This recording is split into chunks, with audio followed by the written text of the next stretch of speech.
everyone. Welcome to another episode of Alta Call MAFS. And today I will be covering the reunion part one. And today I have my guest again with me is Jason. Hi, Jason. How are you? Tane, happy to be here. I do want to apologize to you first and foremost that I am not Ellie and Leon, your faves, as you termed them last episode. So I'm sorry that you have to settle for me, a non-fave. But I'm happy to be here, even though I'm not a fave. Oh, thanks, Jason. I'm sorry that I have to settle for you too. Yeah, I know. Yeah, everyone's losing out all around.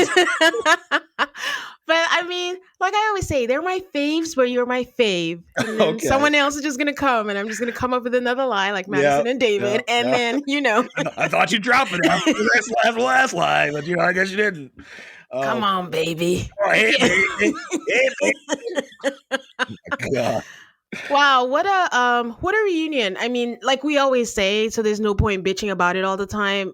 It didn't have to be two parts because it's the same questions over and over again. And at the point where they were bringing them just by couples, I'm like, what else is there to ask these couples anymore? This reunion kind of really broke it down. It's like this season is about two things: the Madison, David, Alan, and Michelle square, and Emma Minikachi. That's the only thing this season is about, and that's all we're really going to focus on. We will peek in at Thomas and Camille and be like, hey, y'all good? Cool. But the main thrust of this is going to be talking about the two main topics of conversation this season. It's so sad who saved the season. It's not Thomas and Camille who are the only lovers. Yeah. It's the cheaters who saved the season. And that's the thing about these shows, right? Because, I think one week on our podcast, I railed to the community of like, hey, like I always say I'm for mess. Like, and I get people talking about, oh, you only like the mess, you don't like the love. I said the mess is what pays the bills, right? Like we get love and y'all don't care about the love. Yeah. Like we get like Here and Love is Blind. Like it just so happens both shows are wrapped up around the same time. Like Love is Blind, season 8, we got Daniel and Taylor. Nobody cares about them. Like the reunion was like, y'all good? Okay, we're gonna focus on the other mess. And it's the same thing with MAFS. Like, no one comes here just for love. If we had 5 Thomas and Camille's, y'all would be bored to tears. So we need some of the drama. I think the perfect couples you can have on these shows is a couple that makes it through adversity, that has drama and mess, but in the end of the day, they, are together and we're like, oh, cool. They worked through their issues and got together. There's not a whole lot of couples that really fit that bill. But there are like a few smattered here and there. But most of the time, you're going to get a division of mess, people that never should have signed up for the show. And then you got your one golden couple for all these shows. Yeah. I mean, good for them. If they can get, I think I'm going to settle now. If we can get one golden couple and then a healthy amount of mess, not like season 17 mess, but like actual mess. Yes. It's not pre-planned or pre-whatever, then, I can settle for that. That's fine. I think that's what we should expect every season of these shows. God, I think we talked about last time I was here, like what is the standard of these shows? I think that's it. If you get one good couple out of a season, I think you can count that as a success. Yes, we are lowering the bar, but that's where we are in life and in society. Okay. Wow. Well, before we get into the reunion, getting some housekeeping out the way, just want to remind you guys that I have a Patreon and you can go on there for bonus episodes. And one of the episodes, Jason and I broke down the Traitors reunion, which is kind of like a part 2 to the Traitors season recap that just ended too. Love is Blind is also wrapped up and you can go see what that reunion mess was all about, where it feels like the guys decided we're just going to play nice and we're just going to say, yep, you got us, we're sorry. And then that's it. And the girls were like, nice try, but that's not going to work. We're going to clock all your tea out in public. Called all of them all out. And even the Lachey's took a backseat. They're like, you're not going to criticize us this season, but we will criticize the unforgettable moments. But that's all on there on Patreon. And also you can join if you don't want to, be a paid patron. You can join for free and just join the chats and the communication and fellow MAFS fans on there. And you could also let me know what you would like me to cover as the season winds down. Also, just a reminder, please give me a 5-star rating on Apple Podcasts or Spotify. It really helps the podcast. Okay. Jason, did you watch the Secrets Revealed? I watched some of it. Okay, so I actually watched it shortly before this that we got together on this recording. Yeah. So I get home, I'm like, let me watch some of this. I turn it on, and I go, they have the nerve. Like I saw 2 hours. I was like, no, that cannot be right. That cannot be true. There must be some error here in the timing. There's going to be like, they're going to do the first hour of this last real episode of MAFS after an hour. Got to be right. I get past an hour. I'm like, it's still going. Like, how is it still going? How this cannot be really 2 hours. And by God, it was. I got like an hour and 15 minutes of the way through, and I was just like, I cannot keep watching this because I'll say the mix of people were interesting, right? Because we got Courtney from season 1, which is like the first time she's been seen on a MAFS thing in a long time. I was like, that's pretty cool. You've got Mika, who doesn't love Mika? Although for whatever reason, she said she got a lot of hate on her season. I was like, how could you have gotten any hate on your season, Mika? I don't get it. I was one of them. I know better now. Really? I was one of them, but I know better now. Wow. I'm curious about that. I hope. How could you hate Mika from that season?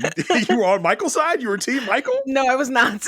You were team nobody. Okay. Yeah, I was just like, just leave. Like, she was just getting wound up and frustrated, and she was just letting it out. But I know better now, like I said. Okay, cool. We had Gina, who's like, okay, Gina, great. Brennan, who I'm like, why would you have Brennan on any of these? Like, how could you have like these villains on there? Yeah. And then we also had freaking Ryan, and I was like, Ryan, really? Why do y'all love Ryan so much? I never understood there's obsession with Ryan. I think because he's I don't want to call him thirsty, but he's the one who goes around and mingles and is always all around, and they're like, okay, let's just get someone who's a MAFS family. And then we had Danielle from that first Chicago season. I was like, that's the one I had to be like, who is this again? And then I'm like, oh yeah, that Danielle. And then Miguel. I was just like, okay. Miguel's here. Miguel, who at one moment said, I do a lot to protect Lindy. And then constantly just threw her under the bus the whole time. Like, Lindy is horrible. Lindy is this. Lindy is that. I was like, okay, cool. So was there anyone else I'm missing? No, that was it. Yeah. So it was an interesting mix of people. One thing I always compliment them on is the mix of people they bring on, because it's a lot of different eras from a lot of different seasons. So I was like, that's pretty cool. But the conversation in and of itself was just not really interesting. Like, it was just a bunch of randomness. Like, they weren't talking about the current season. They were just kind of talking about life being on the show. Yeah. I think, well, let me go back. There was some special they had not long ago, and they didn't have any men except Woody. And I was thinking, why didn't they have more men? Why didn't they have a good mix? And I was thinking about it. What men would want to come back? Men that are available and men that will be good to bring back to this. Because, of course, everyone thinks of Miles. Everyone thinks of Woody. But I think Miles is kind of like, I'm out, guys. Leave me out of this. But who? I think the better question is, what single men that aren't in couples would we want to come back, and who would be willing to come back? I think that's a good question. That's definitely a thought exercise to go through, because when I think about a lot of the single men that did not make it, a lot of them are like villains that we don't want to see again. Yes, and the ones that are available don't want to be here, because first thought always is Keith, but I always say he's boring. Yeah. And I don't think he'll provide much, and he's just so far removed from this. So I'm like, so when I saw these men, I was like, well, maybe that's why. I couldn't think of who would come back. I think if you're thinking men, you want to look at men that it worked for them. They're in successful marriages now. Like Anthony and Ashley rings a bell to me. Like and he's funny. Oh my gosh. Why can't I think of them? Black couple. She was Keith. In Philly. No, was it Philly? Keith and what's her name? Karen? Did you say the restaurant? No, Keith and gosh. Keith and I see her. Yeah, I can see her in my mind. The construction, they did the redo of her house. Yes. Someone's yelling at us right now so gosh. Bad. I want to say it's 2 Ks. Keith. Yes, Kristen? That doesn't. That's Keith MAFS It's not Kristen? season. No, I don't think is it. Come on, come on. Yeah, Give he it was to like me. a man They're from child. Philly. Yeah, they were Keith and from Philly. Christine. Christine. Aha, told Keith ya. and Christine. So Keith, that's Yeah. not even who I was thinking of. Um, Oh. why do I want to say Dion? That's not right. Um, Oh, oh, Deanna and Greg. Greg, yes, Deanna and Yes, Greg. Deanna and Greg, Greg. I love to see again. We're talking about husbands, so like I think the husbands people would like to see are those that really made it work. Yeah. But single men, it just occurred to me as we were going through this, I would take Clint over Gina, maybe. Yeah, yeah, for Yeah, sure, for because he sure. was And kind of like fun. in the future, I definitely take Alan. You know, Yeah. so Yeah. there's some out there they could get. There's some out there. They Okay. could get. I think if we thought about it longer, and if people want to hear us think about it longer, which I'm sure they don't, we could come Yeah. up with some good options. But we'll leave it for now. Yes. Okay. So usually I say what happens to the past participants. I don't have any news except that Juan hard launched his girlfriend on IG. And I just want to point out that if I'm reading my flags correctly, she's Brazilian Oh, okay. because there's been all that stuff going out. Like he wasn't into Carla because he only dates white girls. But there you go. He's hard lunch's girlfriend. But I will say some highlights that came out of the secrets revealed, which I will say, Jason, I did enjoy it. It went longer than it should have, but it is maths. That's what they always do. But like getting Courtney to me, I think was the highlight. She was 10 years gone and it was interesting. They asked her how she got into the process and she shared that she had specific asks. She wanted someone who worked out. She wanted someone who knew how to dance. And Hmm. she didn't care if people thought she was judgmental because, that's just what she wanted. They don't have to marry them. So when she saw Jason for the first time, she was like, ugh, because his suit didn't fit. And when they showed the flashback, it was really bad. When they saw the flashback, number one, I was just like, yeah, that suit is very ill fitting. Number two is like the production quality. Yeah. I mean, it was season one, right? It was season one on a little known network. And it was like, I can see the like difference of scale in the production quality from then Yeah. to now. I was like, that is really interesting. They sure. So it was good to really have that look back to like, take a Yeah. look at how things were before. Courtney brought it this thing. Yeah. Like she was revealing stuff left and right. I was like, oh my gosh, man, Yes. kicked off a feud up in here. I was like, oh my goodness. Oh, I forgot to check. I had all intention. Okay, let me get there before I Yeah, I spoil it. don't want to spoil it. I don't want to spoil your thing. Go ahead. Oh, also before I get there, just your point of how the production looks so different. It's so crazy how San Diego is not that long ago, but even the production looks so different. Dr. Pia looked so much different and everything looked like it was so many years ago, but San Diego is just like what, 2 seasons ago? Are you talking about San Diego or Denver? Are you talking about her with Brennan? No, San Diego. No, I'm talking about they showed flashbacks of just other seasons. And then Oh. when they showed San Diego, I forgot which couple they showed. And it just feels like it was so many years ago. And I'm just saying it's crazy how production changes. Yes, for sure. So quickly. I don't know if it's different like directors, different technology they're using to shoot it. But yeah, it can change drastically from like year to year. Yeah. Okay. I'm curious to see what it'll be like on Peacock and how that will change and look. We'll get the Netflix sheen, a drone get those expensive filters on those cameras for Peacock. Okay, so referring to what Jason was talking about. So they're asking Courtney, what secrets do you have from your season? She's like, I had Jamie's number. We met in casting, so we weren't supposed to talk, but we were texting each other. And she knew when Jamie caught Doug smoking and she was like, fuck him, leave him alone, just leave. And then Monique, the host, is like, so do you guys speak? She's like, well, we don't speak anymore. And then I scooted up my butt on my chair and be like, what is going on? And then good on Monique for catching that. Like the rest of us kind of like, oh, there's something there, going for the kill. Yep. And then she's like, well, I unfollowed her. And Monique is like, oh, what? What happened? She's like, I don't want to. She's like, Monique is like, you might as well just say it. And she's like, well, I'm not trying to mom shame or anything. I'm like, oh, this is going to be good. And she's like, well, I just like to keep my life off social media. And, first of all, I figured out that I was muted. I wasn't getting responses on messages, on text or whatever. But also, I don't think kids are content. Ooh. Oh boy. Them fighting words. Yeah, I have not checked Jamie Otis's social media, but Jamie Otis is a social media like queen. So I think we will see something about this coming up, because I think Jamie Otis #1 is not a quiet one, and I think she is one that wants content. I think this is the perfect avenue for her to get some more attention and some more content coming her way. Yes. You I probably saw that just she was rubbing her hands together like Birdman, like, yeah, I'm gonna get some followers out of this. I'm gonna get some likes. I'm gonna get some brand deals. She's like, I'm ready. Doug, what can we do? How can we insert the twins in there? I just know her messaging is going to be like, I know I'm not for everybody, and I would never use my kids as content. I'm so grateful for my life right now. It's going to be something, but gotta go I off. am glad that Courtney was honest and said that, and we shall await what Jamie's response is going to be. But she did share that one thing we didn't know, and she's never told anyone, was when she was filming in a messy room in a messy bed, she was going through her first ever depressive episode in life, and she didn't want to film, but it was self-reflective, and it brought her back to her faith.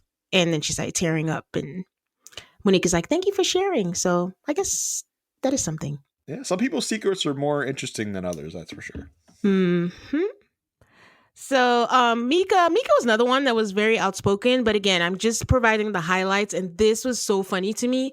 She said when they went to the honeymoon and they had to put their cards down for incidentals, which I'm like, wait, FYI, I couldn't pick it up, but right. But she says Michael's card got declined for $100. I am not laughing at this man's finances, but it's just, if you know Michael's background, this is hilarious. It just fits. It fits. It fits like a glove. It just really, it makes a ton of sense. It's like, okay, yeah, that and she said at some point she was so frustrated that she actually considered having sex with this man and saying like, okay, should we just do this and go? And this is after Monique is like, why don't you guys just have sex? It makes things, go better and stuff. And she's like, yes, I considered it, but I was so repulsed by this man. And I totally forgot about their honeymoon conversation about sex. And then when they flash back, I was like, oh my gosh, like this man was horrible. And then they flash back to all the lies. I was like, oh my God, it makes you really want to go back and rewatch that season again just for that. Then we got Chatty Miguel. Miguel was all like, well, it took him a while to say it. And when he said it, it wasn't that big of a deal. He was just like, Lindy wasn't his usual type. And when he saw her at the end of the aisle, like she wasn't blonde. I thought Lindy was blonde, but maybe she wasn't, like not enough blonde. Maybe not. Yeah, not the right shade of blonde for him. Yeah. Yeah, but then he's like, oh, she has nice eyes. And she's like, okay, she's fine. She's cute. And then he said that Lindy was shy sexually on camera, but they had good sexual chemistry. So he was getting two people. She was one person on camera and another person when it was off. And he's gone out with women in his DMs, but then he finds out that they just want to check off a box that they've been out with a reality TV person. I mean, what did you expect? Like the only reason they know you is watching the show. Like, I don't know why he's so surprised about that. Come on, Jason. It's for his Dungeons and Dragons love. Come on. Oh, yeah, totally. Then he proceeds to throw her under the bus that Lindy was bossy and snippy to the crew, and she would just tell them, we need to do this now. And that was kind of what he was experiencing when he lost himself at that couples retreat kind of deal. And I do want to be fair to say that he was also like, listen, everything I did was terrible. I overreacted and all that. But he was like, I'm not going down alone. And he took Lindy, who is not there with him.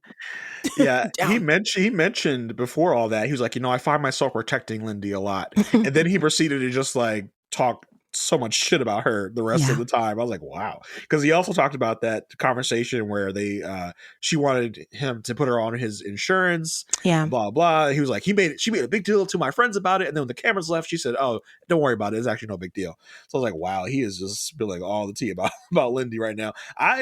Lindy recently went on some like YouTube show and talked about some stuff. I don't know if this was a reaction to that or what, because he was out for blood.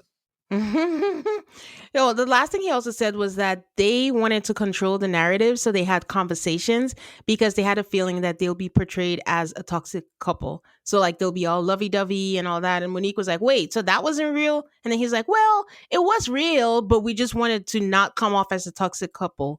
Then just don't be toxic. I mean, guess what? It didn't work. Like all this strategize you did, you still seem pretty toxic in some moments. I'll tell you. Oh, these people.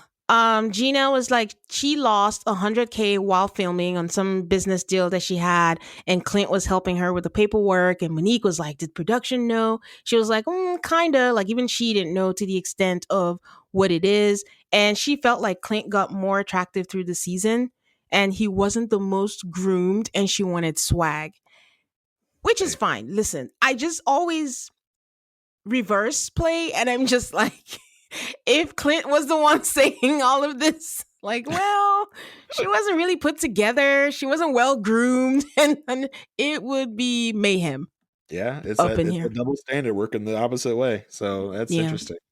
And Gina and Danielle didn't know that they both lived in Nashville. I mean, I knew, but they didn't know. But their family, MAFS. And that was it. Ryan didn't really have anything. I think the most interesting thing about Ryan is they asked them who from other seasons would you find attractive and want to shoot your shot. And Ryan wants him some chocolate and wanted Jasmina from Oh, Boston. I was shocked. I was like, oh, okay. And Monique was like, kind of looking at him like, so Ryan, you're the maths community hoe. Like, give me some of your dating history. He's like, well, I dated Kristen, I dated Mindy, and he's like, I want to date Jasmina. Now Ryan, interestingly enough, for those that don't know, because you may have heard him on the show talk about, he was in a year relationship with quote Mhm. unquote someone from Love Is Blind, which was Mhm. Stacy of Stacy Mhm. and Izzy, who is now a lesbian, I believe. Yes. Um, so I was like, okay, yeah, I like how they're, they have the same parent company, so it's just like they can actually mention the name Love Is Blind. I was like, that's interesting. They were able to like kind of do a crossover in that way to Yeah, I allow them to know. mention that. When she said you're the kind of like the maths, I mean, she didn't say it, but we're saying it like the maths hoe. I was like, just call him the kinetic hoe. Like he's crossed over and That's everything. right. Yeah. And when he said the relationship ended, I was trying to see how far he would go Mhm. because there was a whole mess, and allegedly she was cheating on him, so she already started dating the person. I was just like, Ryan, he likes to talk. Is he gonna say it? But they probably wouldn't have let him say it. Yeah, he Miguel's is person, messy, so it yeah, wasn't surprising to me. he is. Miguel's person was Gina. And he said that other girl, there's another girl in the current season. She's darker skinned. She has skin like mine. I'm like, they're like, Carla?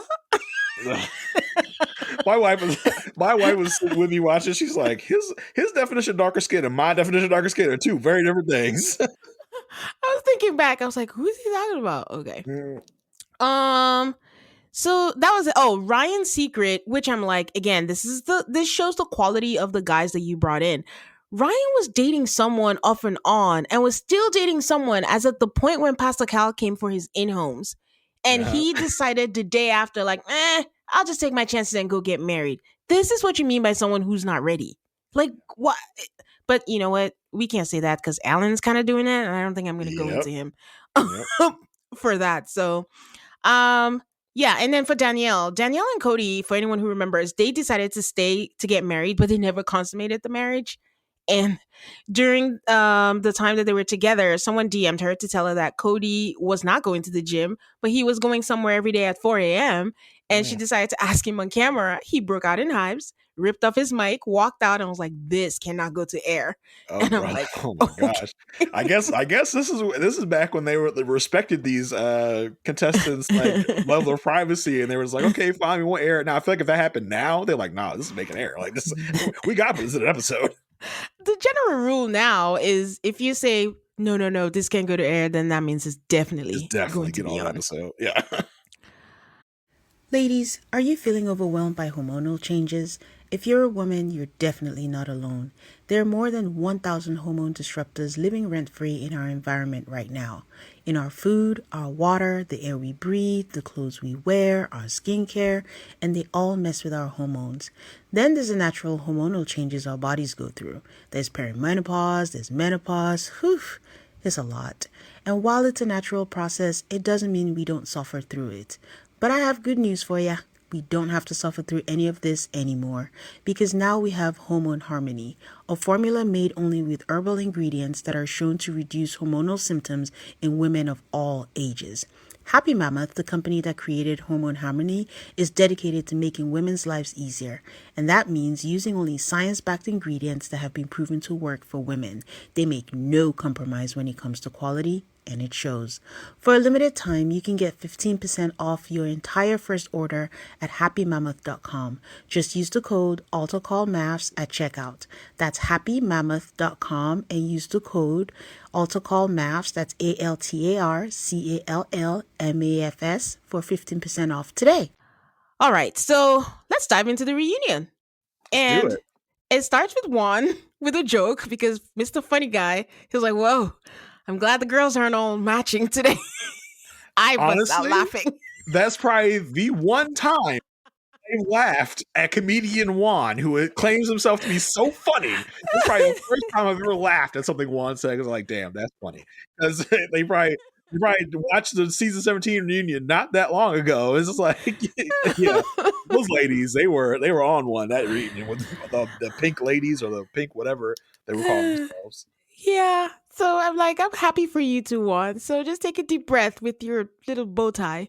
And then we have David and Madison coming in matching. You know, last episode, Ellie, Leon, and I decided that this relationship is like Arrested Development. They're in high school.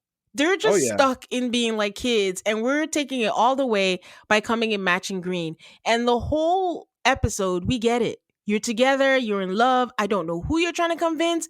We don't care. But do you guys care? Are you guys in love? Because there was too much trying to convince us that we love each other. Yeah, they came here like it was the prom. Like, I'm surprised she wasn't wearing like a corsage or something.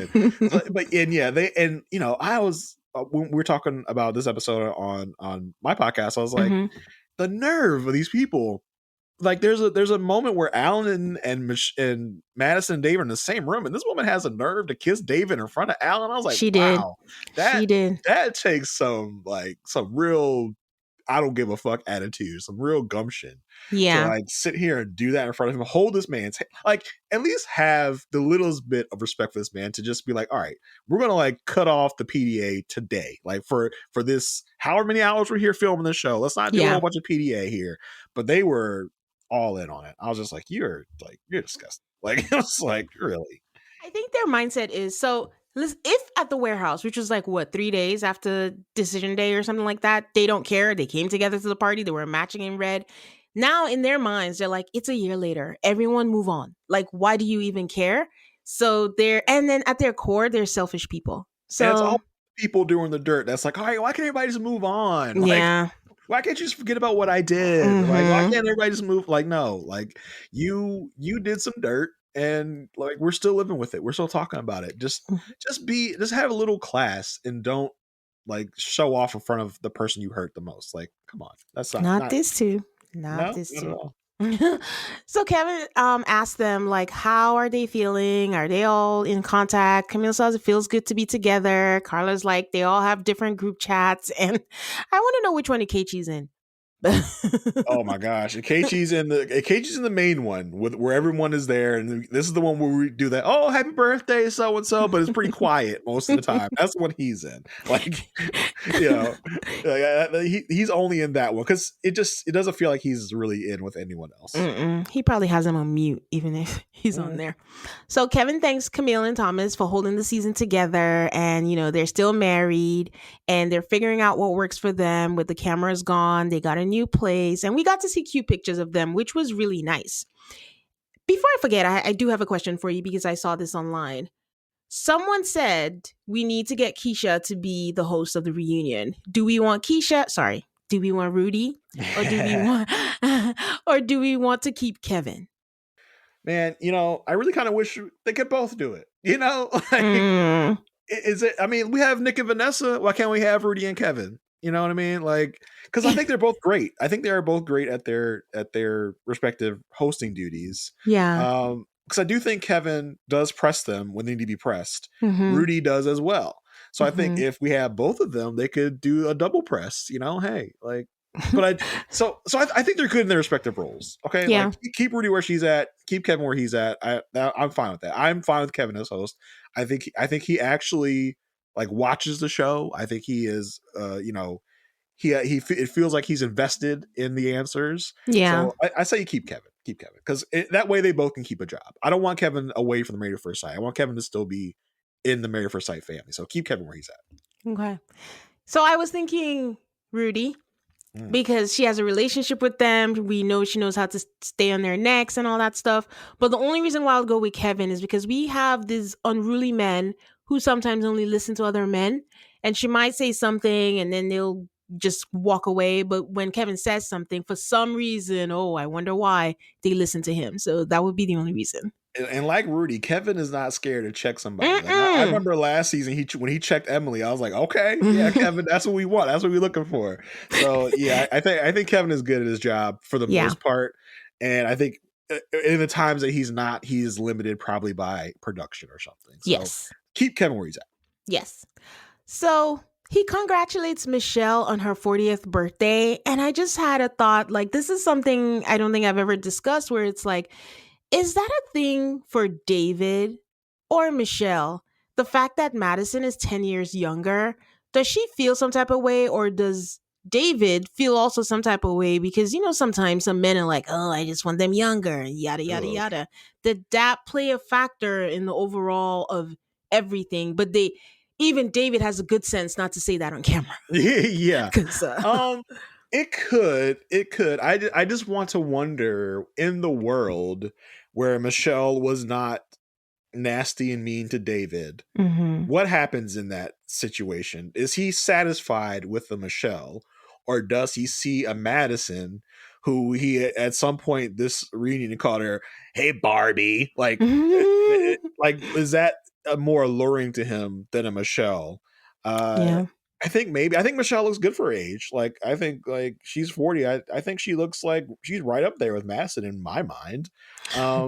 But he's what? I think he's like 36 or something. He's 37 now. He was 36 37 on now. his wedding day, so 37 now. Yeah, so it definitely could be a thing. David it seems like he is like the basest of like men instincts. So maybe he does like, I was gonna say, I'm not gonna say. Maybe he's more into the superficial. I'll just say that. Maybe. I'll put it that way. I think he definitely is, and Yes. that is more alluring to him than what a Yeah. Michelle might bring. If you can read between my lines, Yeah, you can see what I'm yes. trying to say. Yeah, I am picking up what you are putting down. yeah. But I just want to say, not a fan of Michelle, but Michelle looked fantastic last night. Like, and knowing the kind of person she has been working on that. We've been seeing it on After Party. She was coming there looking the best she ever looked. Michelle ate this reunion. She really, really did, with her look and with the comebacks she was serving to Madison, most of all, this reunion. Michelle is, you're going to ask me this question later. Michelle's definitely in my running for the bouquet. Whoa. That's big for me. I've been a Michelle hater all season, so, Okay. But yeah, that was just a thought I had because we never really discussed the age, which I might add. Like, if you put Madison, when I saw that Madison was turning 30, I actually forgot. I was like, she's just turning 30? I was surprised. I was like, really? She's only 30? I was like, okay. Yeah. Interesting. Cool. So there's that. Yeah. So we ask MM says she's happy. She's building her family, her career, and she's still together with Brendan, and she's happy. And this was just everywhere because on the last week episode, I think Ellie added to the episode that she thinks that is with child. I mean, listen, they're not your faves for no reason. They call out stuff they see, and I did see that in a lot of MAFS circles this week of like, is MM pregnant? And she did talk about the building my family thing. So I was like, maybe. Yeah. I don't know. Listen, I can't say for sure. I don't know for sure. I'm not a good reader of things like your faves, but Jason. I wouldn't be surprised. They've been together for over a year now. So yes. And they're engaged. So I mean, I wouldn't be shocked that I would not like poo-poo it. Like, okay, cool. Like, great. I mean, I kept staring and staring, and I was just like, maybe she just meant blended their families, because later on in the episode, she did say we're blending our family. And I was looking at the dress, and I was like, but Emin would not wear this dress. Because I didn't like the dress. Maybe I just didn't like it. But yeah, and then she had her braids to that one side, and it was just all the way down. And I was like, okay, maybe I'm just trying to fit something in because, But just a thought that was, out there. Okay, and then they ask Ikechi. Ikechi says he's been traveling, doing his music, and I'm like, your one bass Uh, guitar, like, yeah, is I said this. He said he's traveling for music and art. I said, does that mean you're going to concerts and movies in your spare time? Is that what that means? I just was wondering, is he still not teaching? But then there's also that person on Reddit who said they didn't find his educator license. Like, what? Ikechi is an enigma or whatever he is. Like, And what does that's this man do? and that's what he loves about himself. He's an enigma. No one can figure him out. He is art. He's a personification of art. That's what he wants us all to know.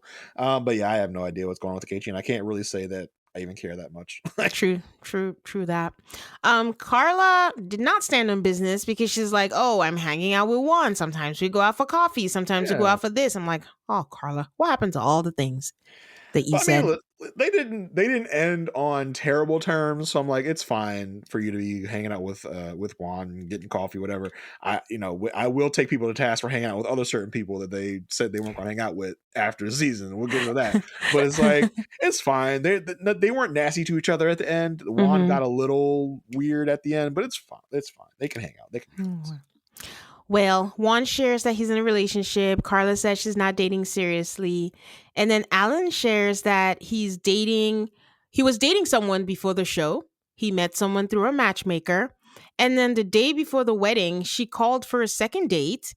They stayed in contact. And, when he came out and everything happened, they've been dating. And then we see a picture, but the picture is blurred out. There's so many things to break down on this because she called him. When was this date? Yep. Is the question. Is how long was that? And then why did she call him to say, was it she or was it the matchmaker to say, okay, I'm ready for a second date? It just sounds odd. I'm gonna need some, like, we're asking about timelines in this episode. I'm gonna need this timeline now of like, okay, Alan, when was that date? How close to getting married were you when you were doing this date and stuff? Yeah. And he said he stayed in contact with her like how, like, through the marriage, like, you blocked your number until after you were divorced. Like, what's the? I need answers here. I need to dig more into that.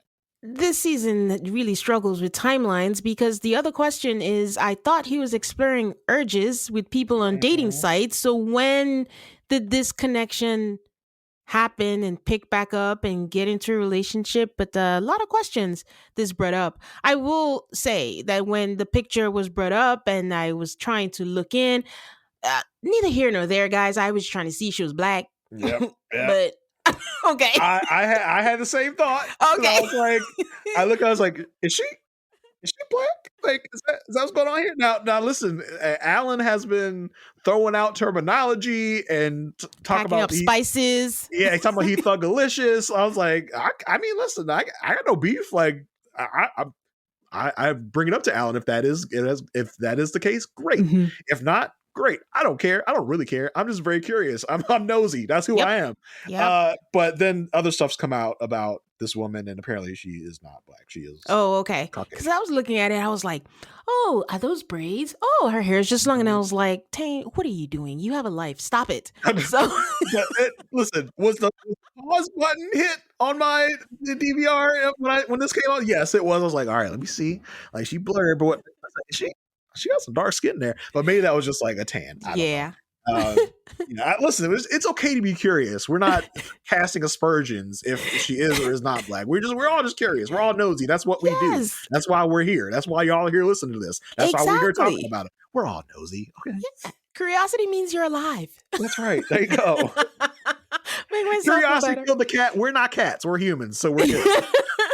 I mean, I was so bad that I was like, she has to be black because he said when she called for a second date, he was like, girl, I'm getting married tomorrow. I was like, why would he say that if he didn't? But he talks that way to everybody, though, during the season. Oh my gosh. So anyway, so Alan is dating and David said he's doing good. And then Kevin is like, so are you still in the basement? He's like, no, I'm not in the basement. I moved in with Madison. No, he said he's living with Madison. I think Kevin was the one. Yes, Kevin. Like, Kevin. That's why we love Kevin. That's why you love Kevin. He's like, so did you get your, like, so you moved in with Madison? You moved in with Madison. He's like, yeah. I was like, oh my goodness. Well. Oh my God, dude. Oh, this guy, he's just hilarious. And then he threw in like, "Oh well, we bought investment property." I didn't even catch the we. Who's we? And then Who I'm is like, "Wait, you both?" First of all, Madison, you went in on this, but then it's like, is it 50-50? Is it 95-5? Is it come on now. 70-30? What Come on is it? now. Madison bought it, and David's going to do the sweat equity. That's what David's bringing into this is sweat equity. He might do some Oh my remodeling. He god. might hire the contractors, but he ain't putting no money into this. Come on. And Are they I trying to get like? Are they trying to get like a HGTV? Is that what they think this is? They're going to lead to an HGTV show? Like me and my baby Madison, we're breaking down houses, we're redoing them, we're reselling them. It's the show's called Cheater Contractors. That's what we're going to be. Like, oh my god, I was thinking Barbie and Wood. I don't know why. Barbie and Wood. Why would? Don't ask question, Jason. I don't think I want to know. Don't ask. I won't. So, yeah, so that happened, and they're celebrating. I'm still laughing. And they're celebrating their 1 year anniversary. Madison says that she's so happy. He makes her feel so special. And I'm like, Madison is so vengeful. Even if she doesn't feel this way, she's going to say it so that Michelle is burning. And I know Michelle is burning inside because she didn't expect them to last. She didn't expect them to like come here all matchy and then she's saying she's still single at this point. I thought word on the street was that she was in a relationship, but maybe she's keeping it quiet or private. I don't know, but she just said she's dating. So Madison is doing her best. Oh, I'm going to stick it in you, Michelle. So Kevin feels like a glove. JC, you need to stop saying that. That is so gross.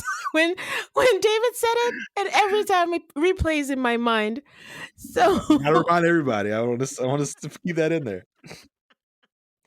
So Kevin asked him about the timeline because truly that's what we are about. But I think we should just give it up. They're not going to tell us what this is, and Kevin's not going to drop it. Kevin's going to do it like 3 times throughout this whole thing. Like she's going to try and like put it in. I mean, I don't want to stop with the fit like a glove. He's going to try and ask about it anytime he can during this whole reunion.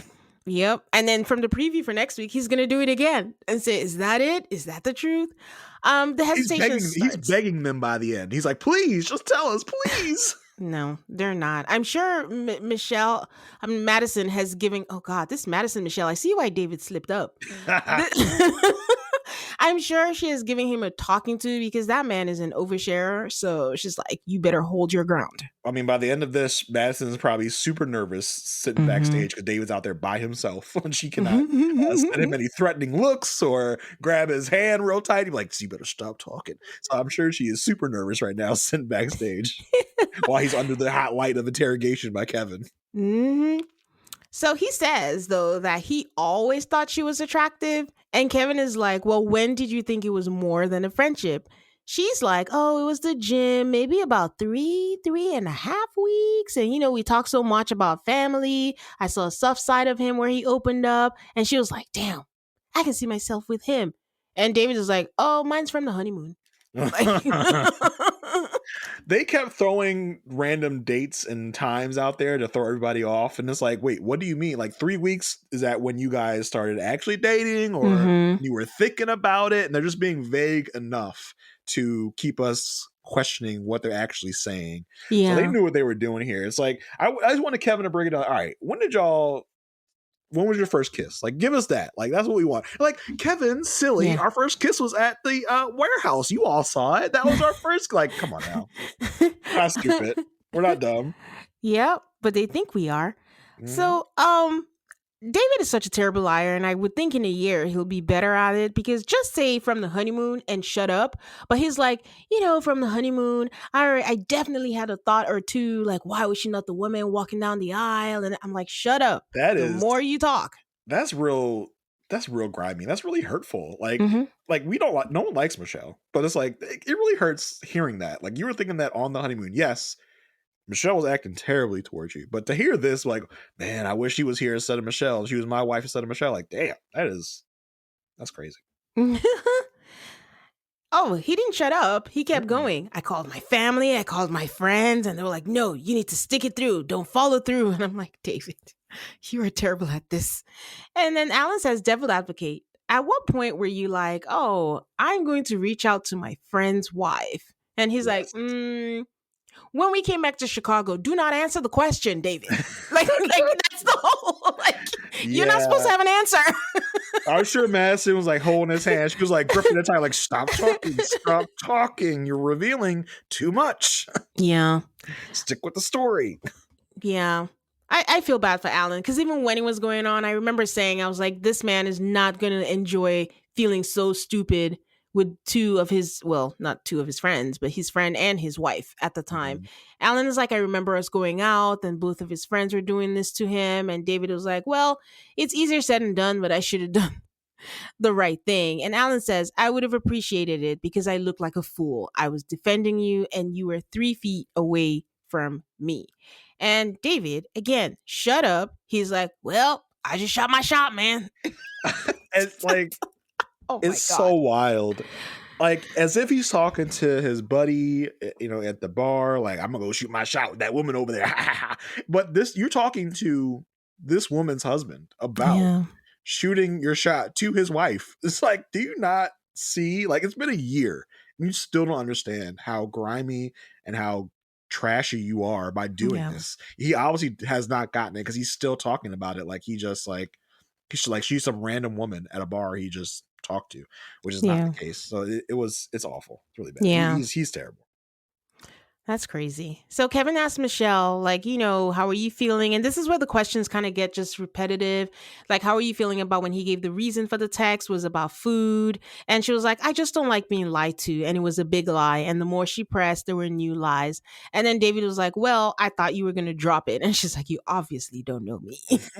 He's like, I mean, well, who would drop it? Like, who among us would not keep questioning when obviously this man is lying a terrible lie? Like, I don't know who he thought would have just accepted this and moved on. It was weird. Yeah. Kevin says Madison got a lot of heat, and the clip of her saying she doesn't know why she's being brought in. I think we've never seen this before. And she's just like, she's grasping for straws. I have nothing to hide. And I wish like she came to me off camera. And for a 38-year-old woman, she should be handling this maturely. Keep my name out your mouth. And guys, this was the night of the retreat when everything eventually came out.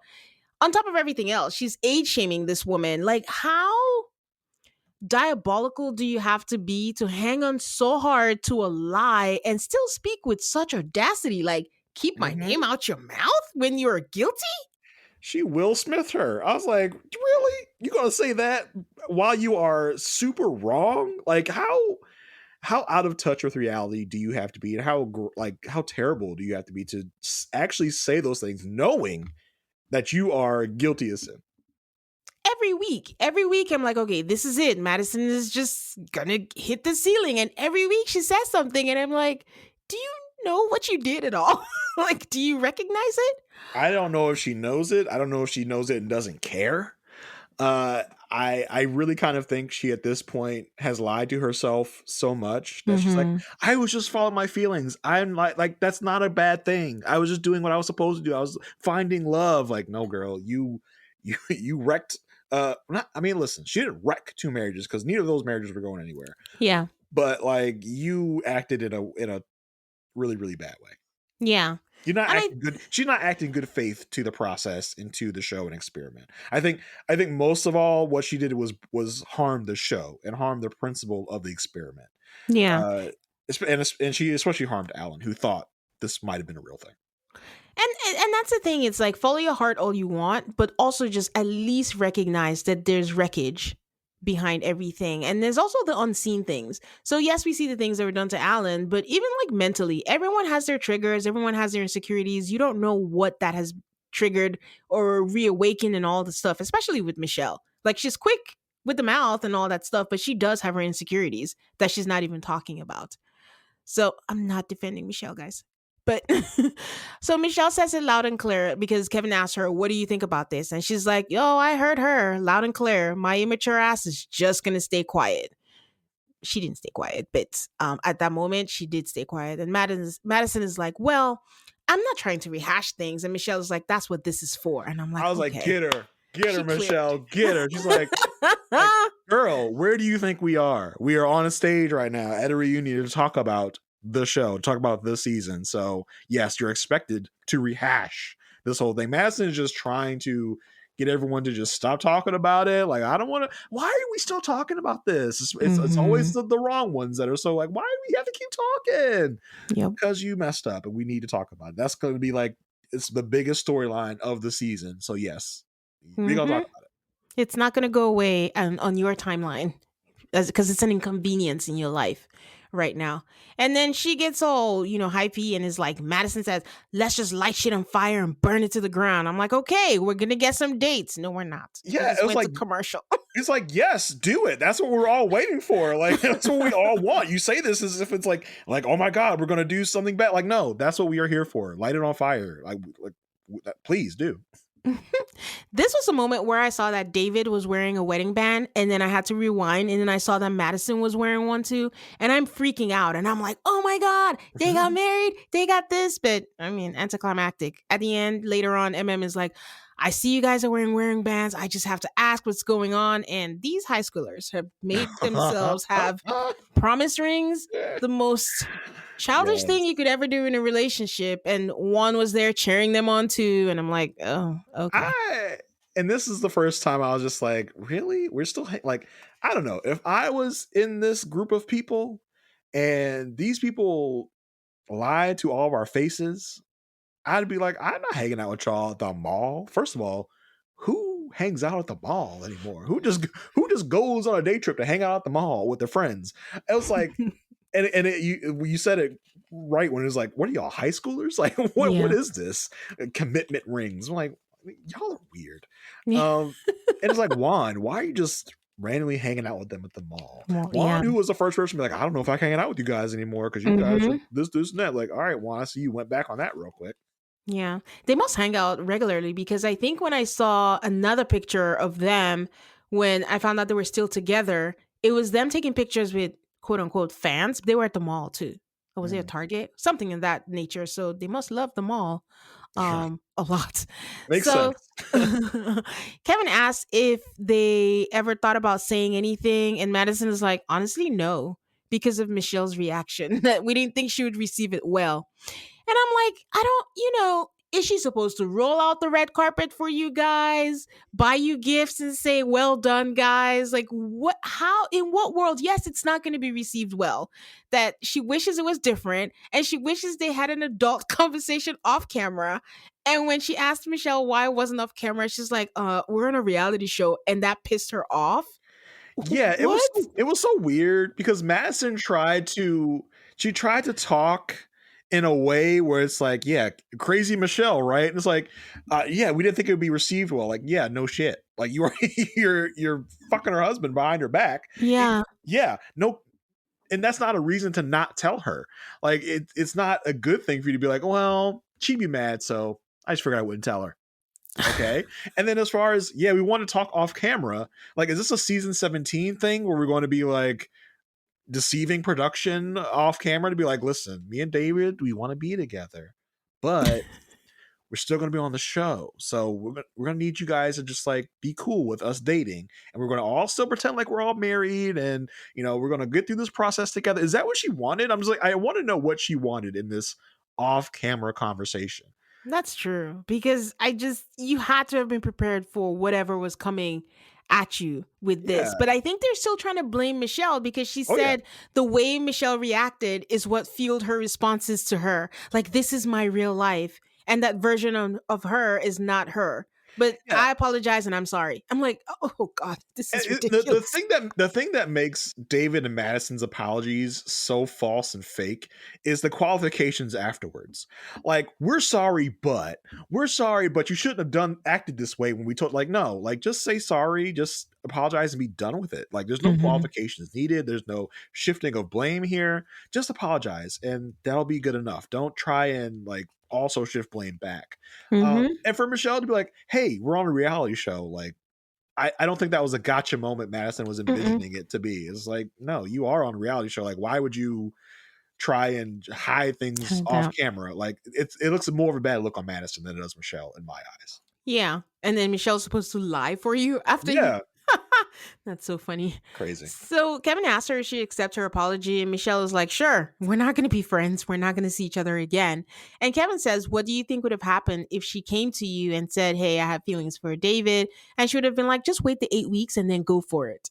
And Madison says, "I don't even know why you continued your married with David." I'm like, Michelle said, "Why did you guys?" Ooh, I got yelled at her my again. TV. I Got her yelled. again.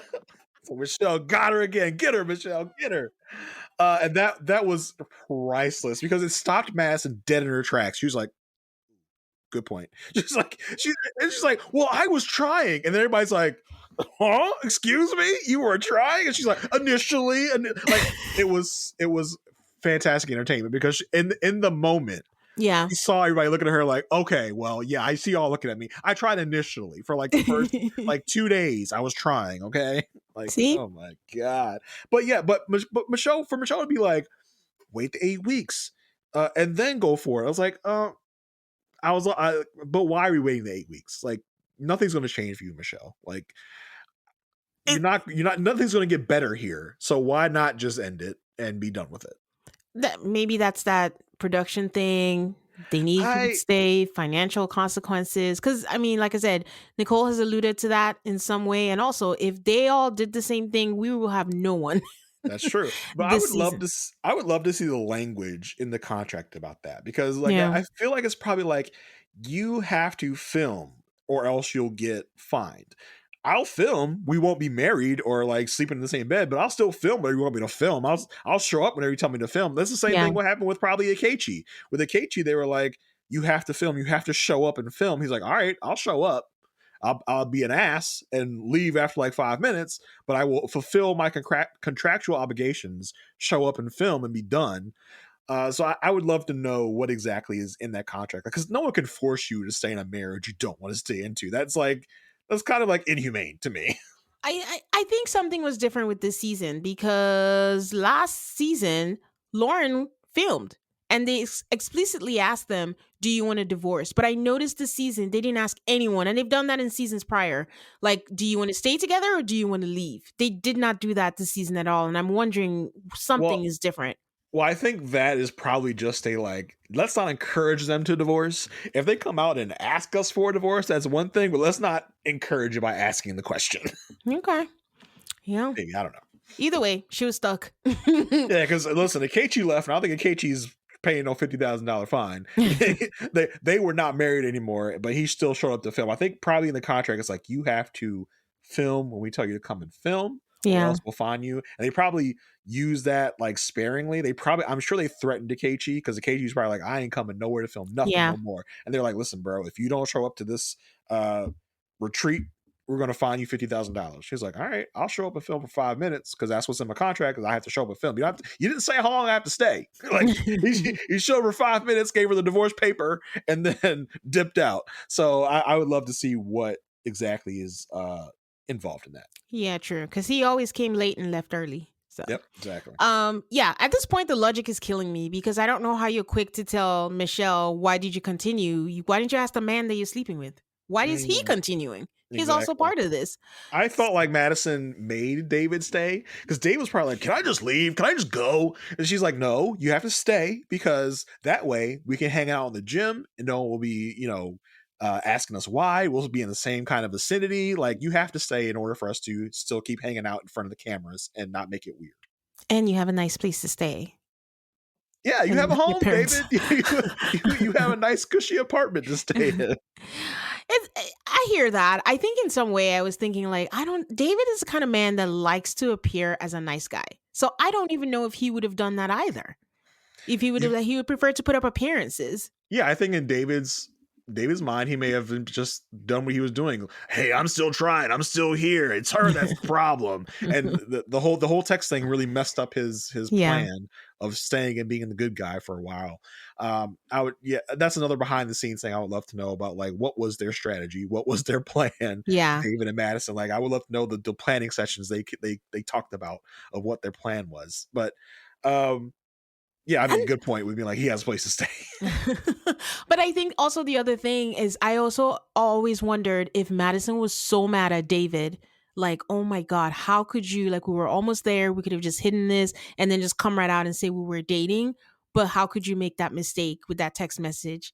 I just don't know how I mean, it couldn't have been that bad because Oh yeah, they I were would. still together. I'd pay a good amount of money to have footage of that night of the text and the night that David Madison and Carla were hanging out, and David Hmm. Madison disappeared for, as Carla put it, 3 songs when they were in the club. I would love to pay to see what was going on when they were by themselves. And Madison's like, "Oh my God, I can't believe you sent her a text that was meant for me. What are we gonna do?" And then they're brainstorming of how they're going to do this whole like food text situation. I don't know. Tell her that tell you it was about food. Okay, how about that? Tell you try to text your cousin and it was about food. He's like, that doesn't make any sense. She's like, I don't care, just do it.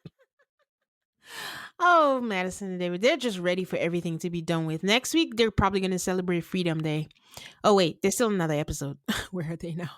So, Alan says they knew that, they were friends, but it's a marriage and it's only 8 weeks, and they should have just focused on the vows and respected, the sanctity of marriage.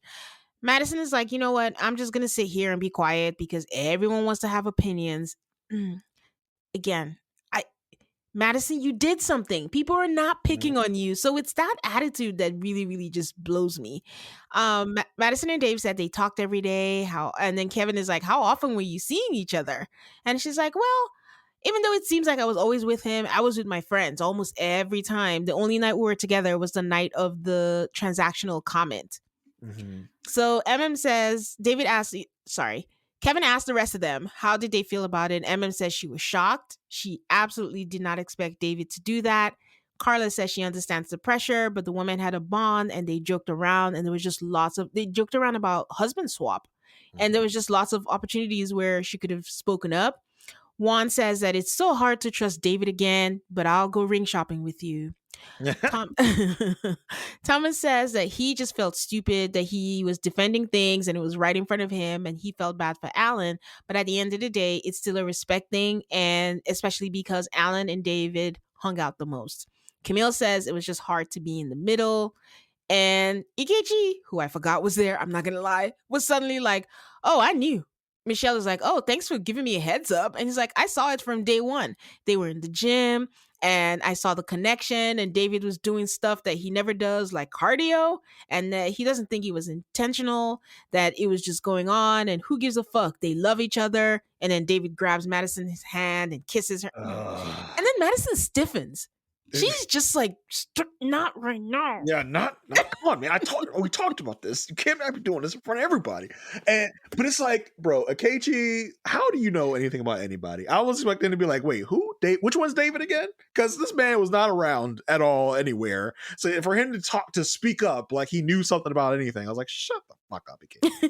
And it's like, and when he goes like, who the fuck cares? Like, exactly, that shows why you are terrible, Akechi. Because yes, people do care because people were hurt in the situation, and they're not crazy for being hurt.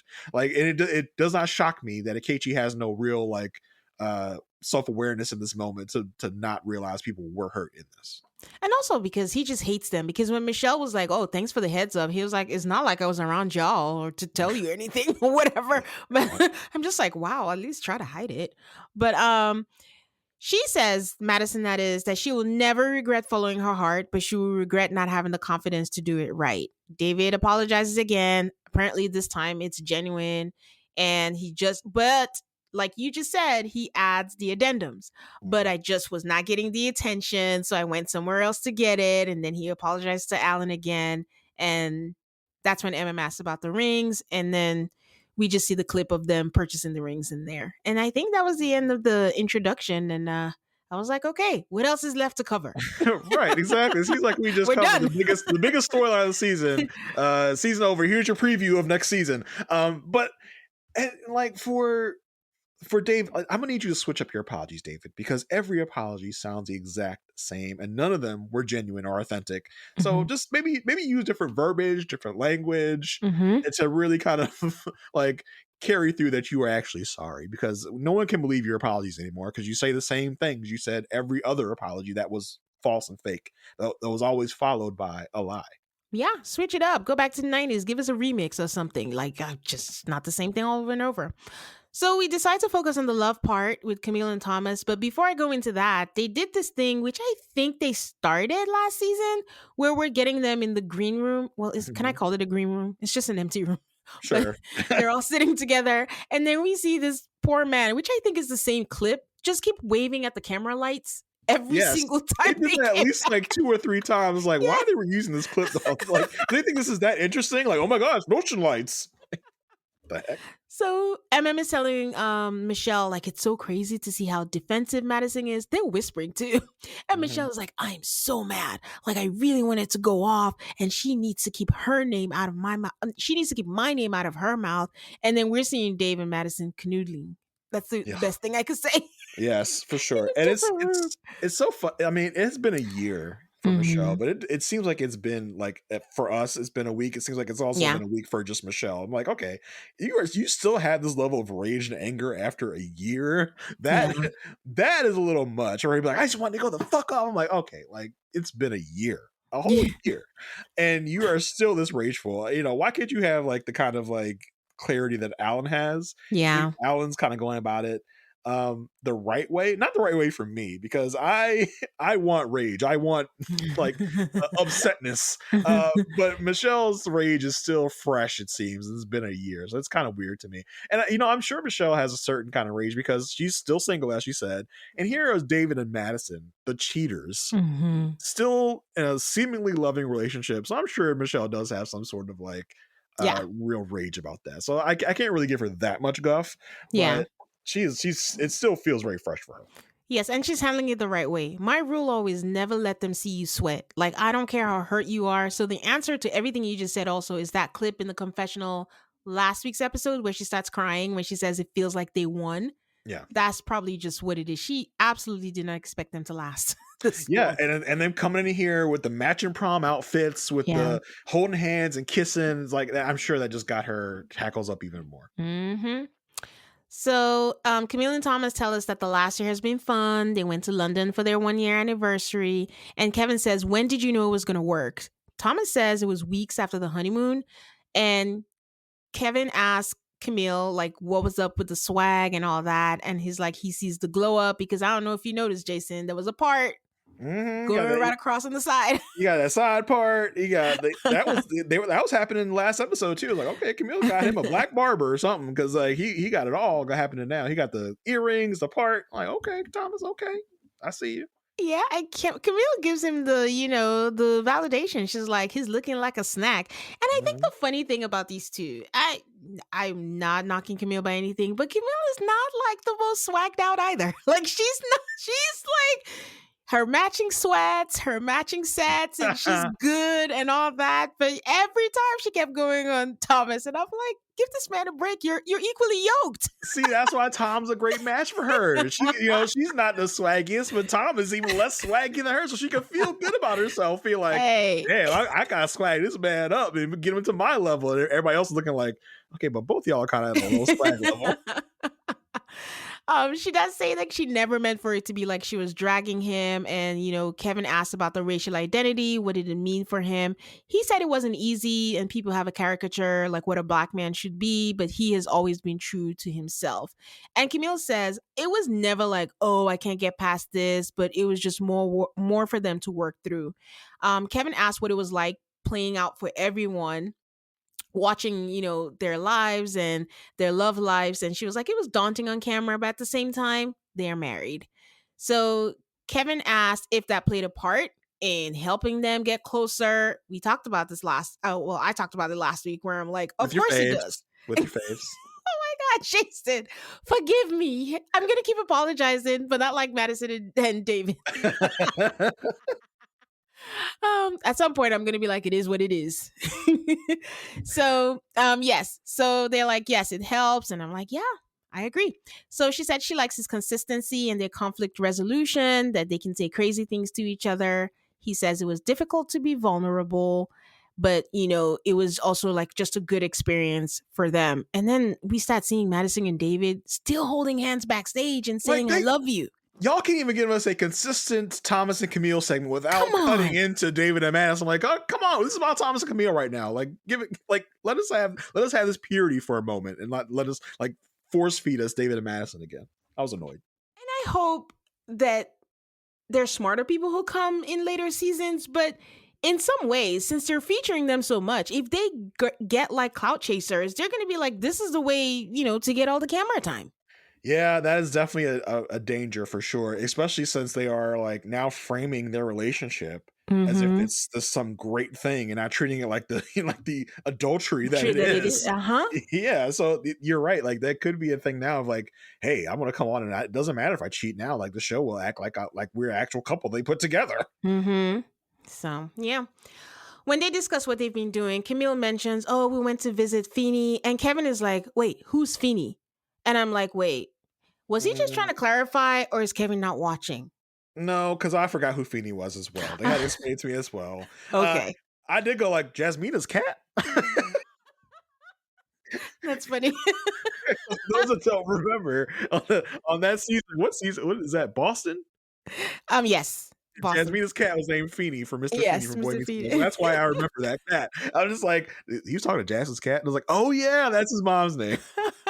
That's right. Funny. I forgot as well. So I can't bash Kevin for that. Okay, Kevin's still good. So Camille says, I don't know why she phrased it this way, but she's like, physiologically, everything else is young about Thomas. So I don't see like this age gap. And then he's like, she's mature for her age, so that's not an issue for us. And Kevin is like, notice that she said everything else. I was like, okay, Kevin, we get it. We understand. But also a big plot point of the season was how broken down Thomas's body is and how he was always pulling hammies and doing this and that. But I do also like agree with them that I don't see a big age gap when I look at them. Like I have to be reminded they have a 10-year age gap all the time because Tom does look kind of young for his age and Camille is mature enough that that kind of like shrinks the gap for me in my mind. I know it's not actually shrunk, but for me, they do seem like closer in age than they actually are. Yeah. And this is where they need a good manager because they should have secured a Theragun thing by now. They used it a lot.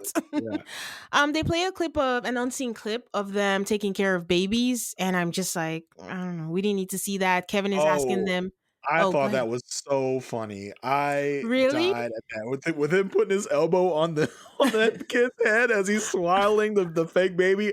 I died laughing. I thought that was so funny. Oh, I just kind of glazed over.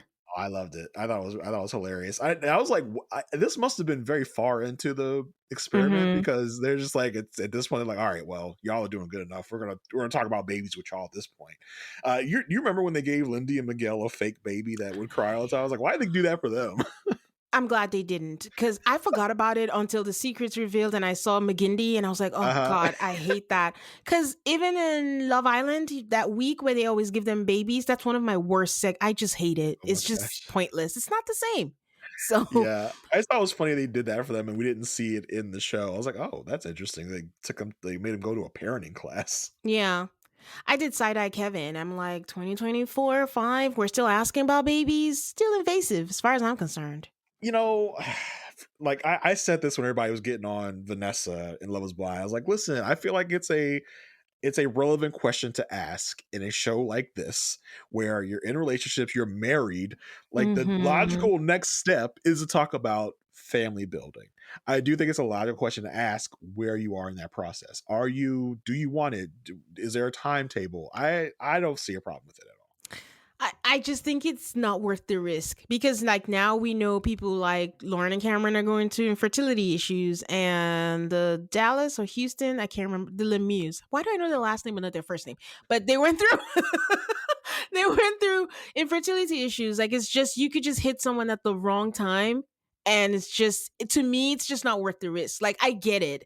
Like it's logical. But we never know what people are going through, that it's like, if they want to talk about it, please feel free. Because they do. There was like, you're the mother of my children. Or we plan to travel all around the world and we have kids and maybe 2, 3, they will say it. But yeah. Yeah, I understand what you're saying. I just think if you can't hear a question about it, it's like, okay, like, I don't know. It's a touchy subject, I guess. Yeah. Yeah, I hear you. So then we move on to the second, would I call them second stars? I think I'd asked before, MM and Keiichi or David and Madison, who brought the heat the most on the Oh, that's a good season. question. Um, I mean, David and Madison definitely brought up the last. Like, it was kind of halved, right? Because MM and Ikechi were a big part of the first part, and mhm, then the second part was all David and Madison. Like yeah, up to the 1 month anniversaries, it was like MM and Ikechi is like they're a sinking ship, they're going crazy, and then the yeah. back half is when all the tech stuff happens. So they kind of split it up evenly. I think my guess said David and Madison because Ikechi was never around. Yeah, especially that back half. Okay, so Kevin said, like, your marriage left us with a lot of questions. And what was that about? How was what was it from your point of view? Ikechi says, the wedding was pretty good. It was fun. MM agrees and says her energy was warm and inviting. And that's what made it work initially. Ikechi makes a face, but Yeah. she's not wrong because she would have made it work with anyone. I think, oh yeah, we did the premiere together and we said the same thing because I always bring that up. Like, I'm not trying to be a hypocrite and I'm not trying to defend Ikechi when he said it was a plug and play husband. But I remember we were saying whoever it was, she would have made it work. She was ready. But that's not a bad thing. Oh yeah, It's not a exactly. bad thing. Okay.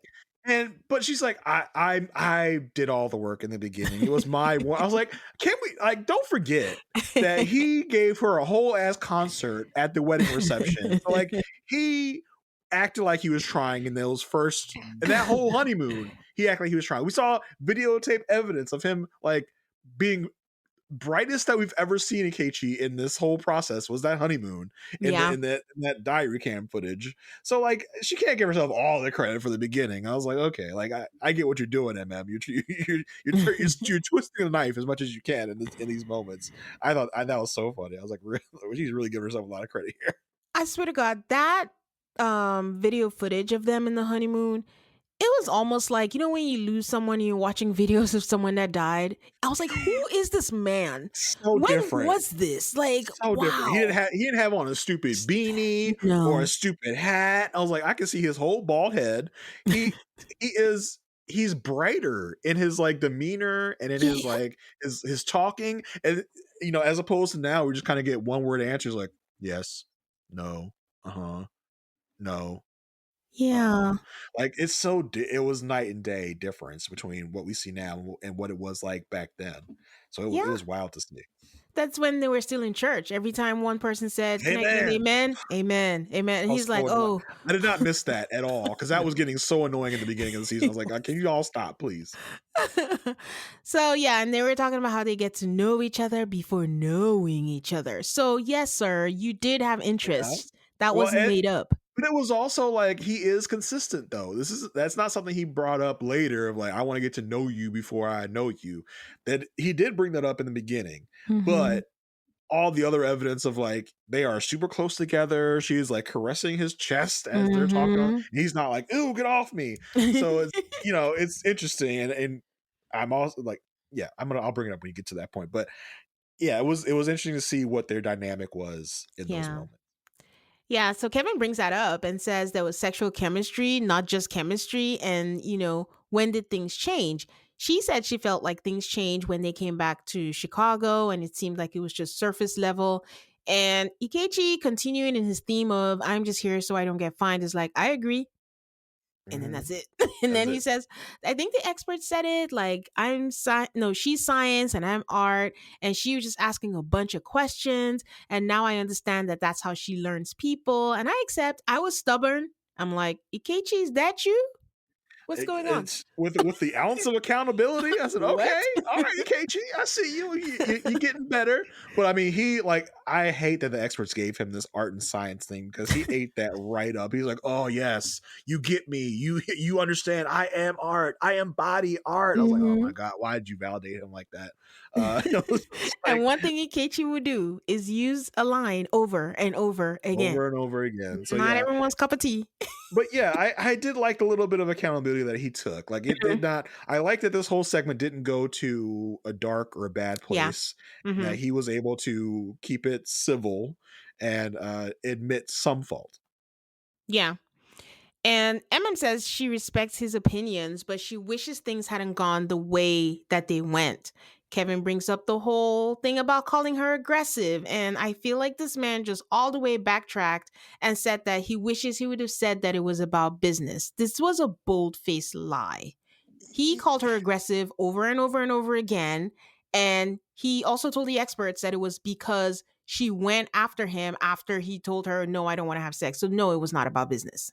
Yeah, he doubled down on it several times throughout the Yeah. season. So go somewhere else with that, because like if you wanted to, backtrack, because he had already called her passionate, ambitious. Those are both things about work. He Mhm. could have gone any other direction. He could have called her beautiful. He could have called her fun or funny or whatever. She could have used any other stuff. He used that aggressive word knowingly and pointedly to convey what he wanted, because he was in his definitely in his petty mode in that Mhm. moment, so he knew exactly what he was doing.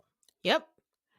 Kevin says you asked for Michelle Obama and you got one, and it wasn't enough for you. And then he says, no, they gave me what they think Michelle Obama is. And Kevin is like, okay, fine. Describe what Michelle Obama is.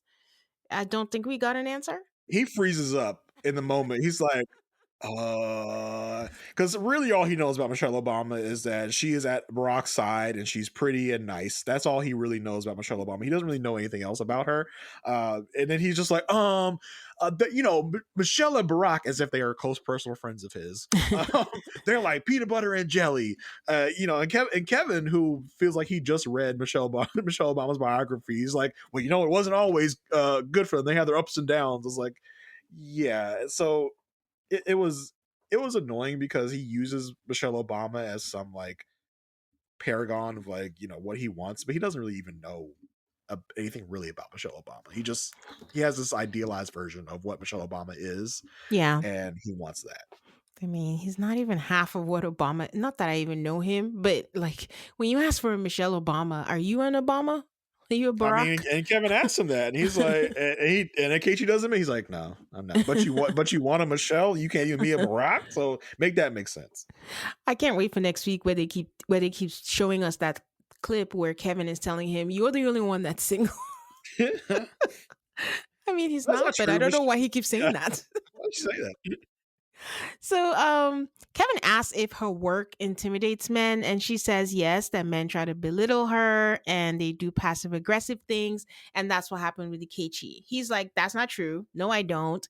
And they bring up the whole violating consent, and he said, I just wanted to know more about her before getting physical.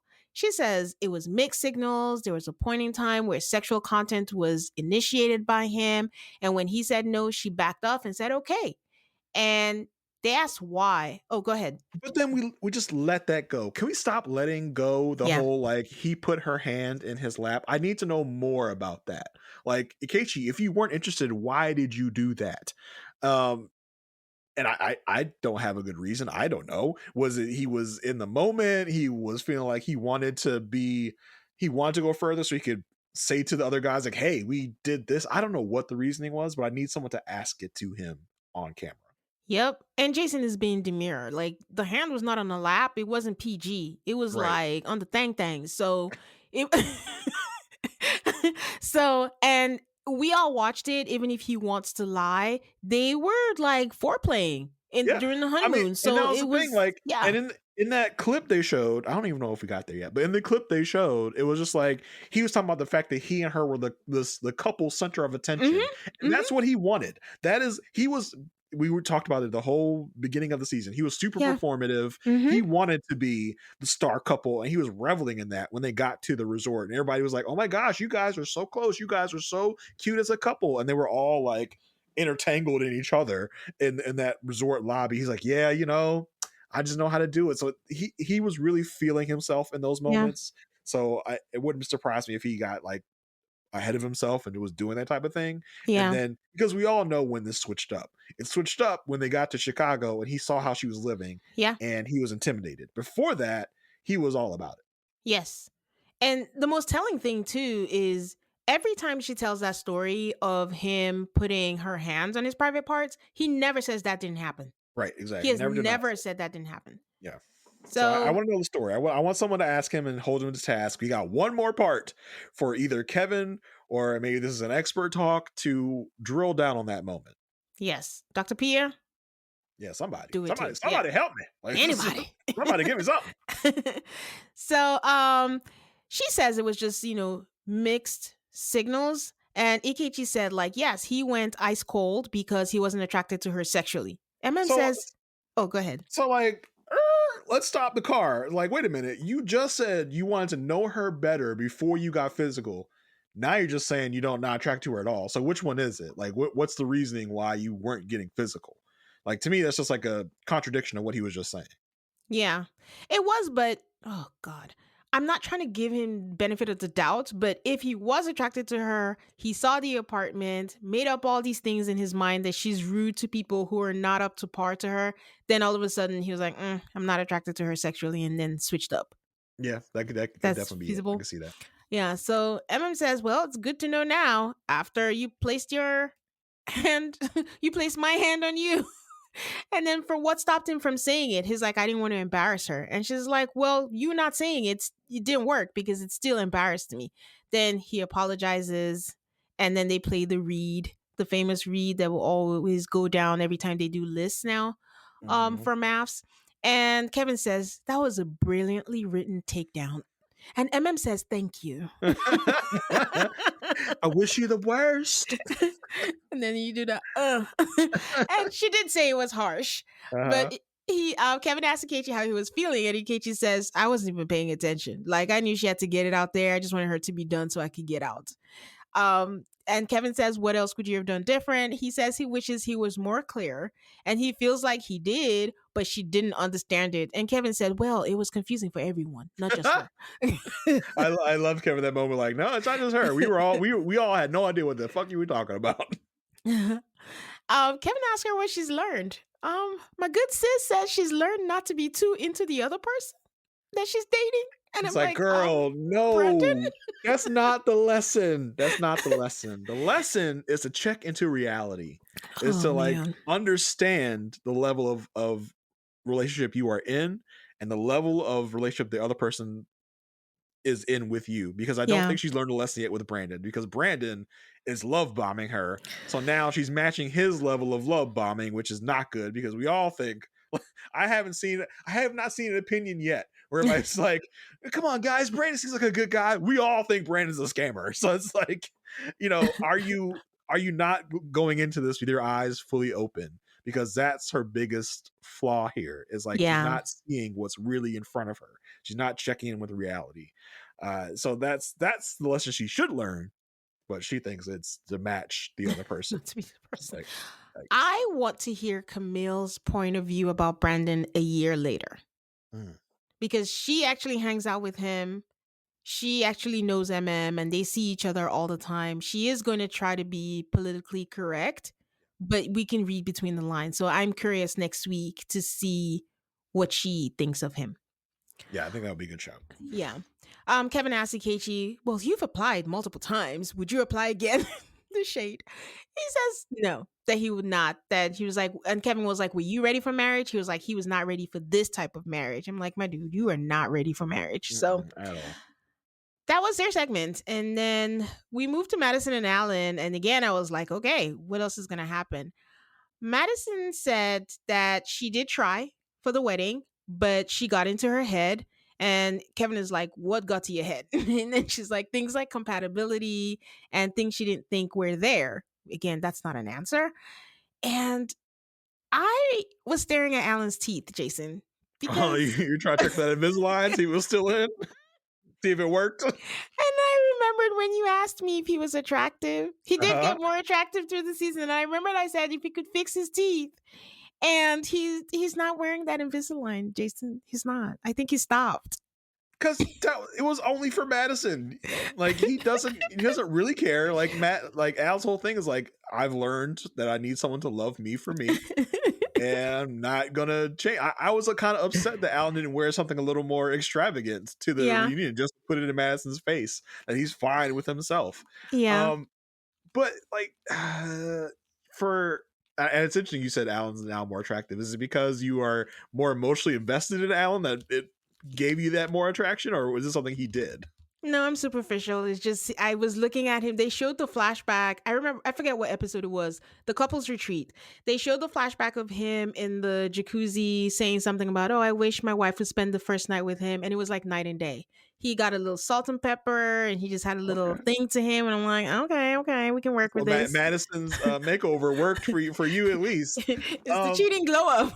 yeah, but Madison's like, I just felt like it was like a friend zone thing. I was like, that night of the wedding, they were all over each other. Mhm. Like, if we remember, she was kissing him all over. They were Yes. dancing together. It's like, so was the attraction not there that night, or were you just really sloshed and he was there for you to kiss and you just kissed him? I'd like to know. I like for someone to ask that as well.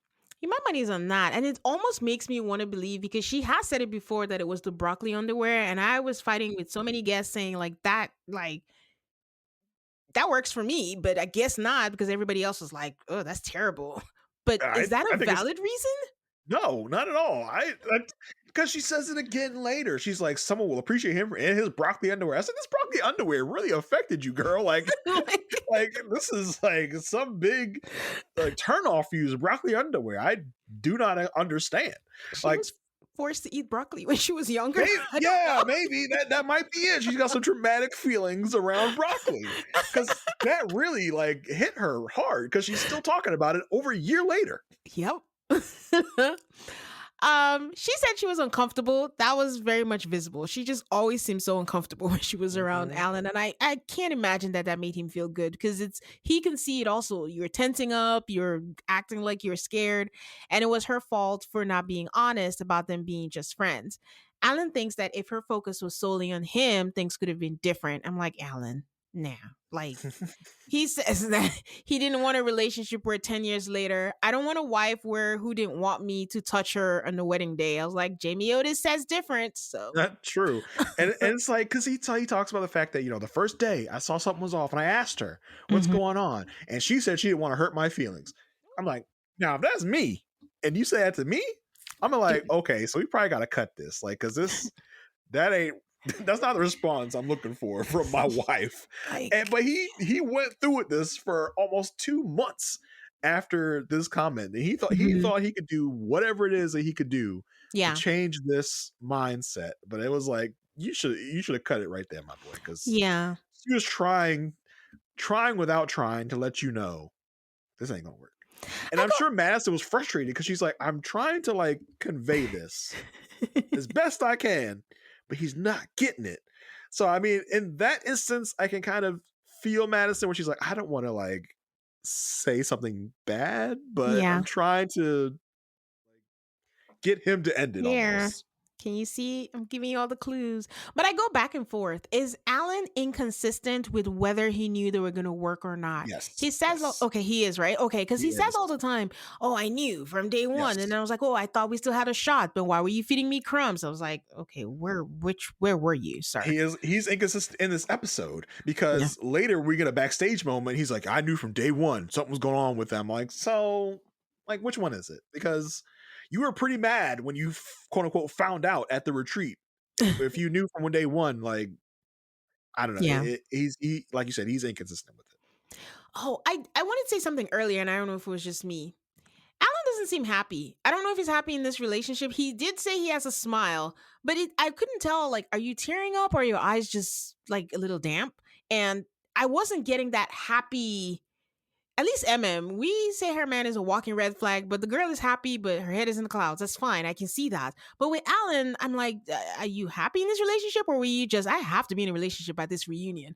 So I think Alan might be one of those people where he does not wear happiness on his face because he can win the lottery and still look like the same Alan. Are you happy? You sad right now? I think at one moment he did choke up when he was talking about the David and Madison stuff, because his voice wavered a little bit. I just don't think he gets very high emotionally. I just don't think he's you can really see happiness on his face. Now, it may just be because we're talking about this really kind of fucked up moment in his life that he's not super duper happy. It could be that. If I'm his current girlfriend, I'm just man, I wish you would talk a little bit more about it. Act like you're happy, act like you're happy to be here. So I do understand where you come from with that. I just think maybe it's either one that he just is not a person that's genuinely gets really high in his emotions, or it's just we're talking about hard stuff right now. So I don't know. Do you watch Friends? I have watched a friend or two. Okay. When you were saying that, there's an episode where Alan just reminded me of Ross, and Joey said, "This guy says hi, and I just want to kill myself." Like, he just doesn't give, like, happiness. Yeah, That and was. that's what I think it is. Like he's not a guy that's like, I cannot tell what your emotions are right now. Are you sad? Are you happy? Like, where are you at? He just seems very like Even flatlined all keel. the Yeah. time. Yeah. Okay. All right. All right. So Madison says that she didn't like the group sessions. She just felt trapped and that the girl sessions was just a bitch fest. Well, And I'm like, Madison, everybody's not to blame. yeah, well, it's like, and yeah, you're gonna, because she's like, I just felt a high level of anxiety. Well, yeah, no shit, because you were hiding something pretty big in the moment. I guess you were feeling some anxiety because you were hiding a big secret in front of all the girls. So that makes a ton of sense. Duh. You were juggling two relationships with a Uh, camera. yeah. Again, she says, I will never regret falling in love with David.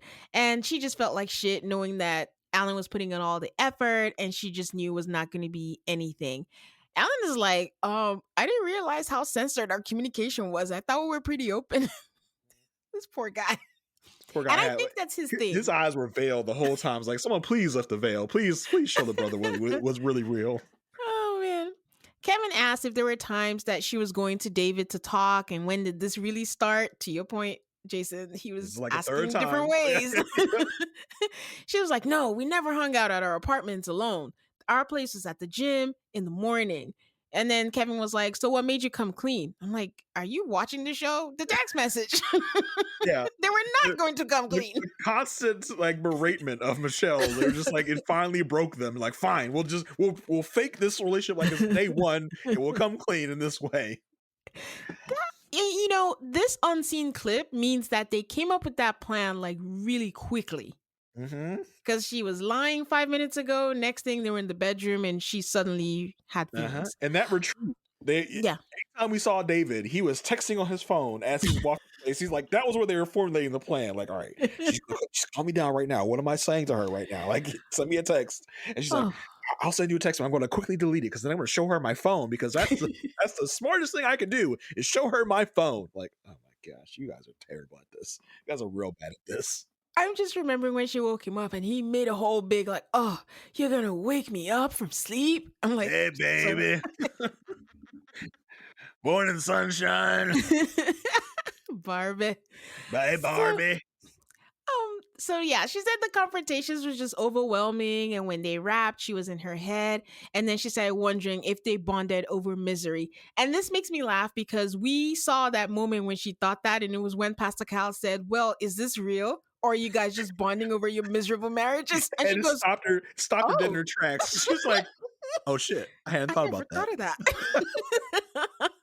So that was funny to me. And then she's like, but yeah, I just felt like it had to be something. Why would I risk my reputation? That I didn't know that he was the one right away. I'm like, whoa. That's what we're all wondering. Why would you risk your reputation and integrity for David? Like, for David. For David. Really?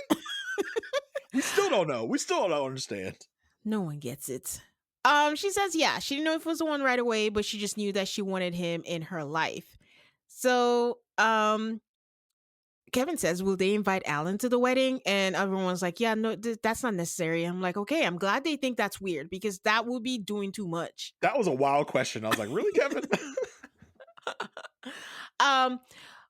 Kevin does ask, though, maybe it's not so wild because Kevin does ask, like, have you met Alan's new girlfriend? And she's like, oh, no, like, I just found out about her last week, but she says she wants to meet me and I want to meet her. And I'm like, what happened to standing on business? Like, what is this camaraderie that's going on right now? That's weird. Alan's too nice for me because there would be no small talking going on because, like, I would imagine they're like in a group setting and Alan and Madison are small talking about Alan's girlfriend. Like, no, that would be cut. I would see Madison at a group function and just like, hi, and be done. I'm not small talk with Madison. No. Not happening. I mean, Alan also said they weren't in each other's lives, so that was very interesting.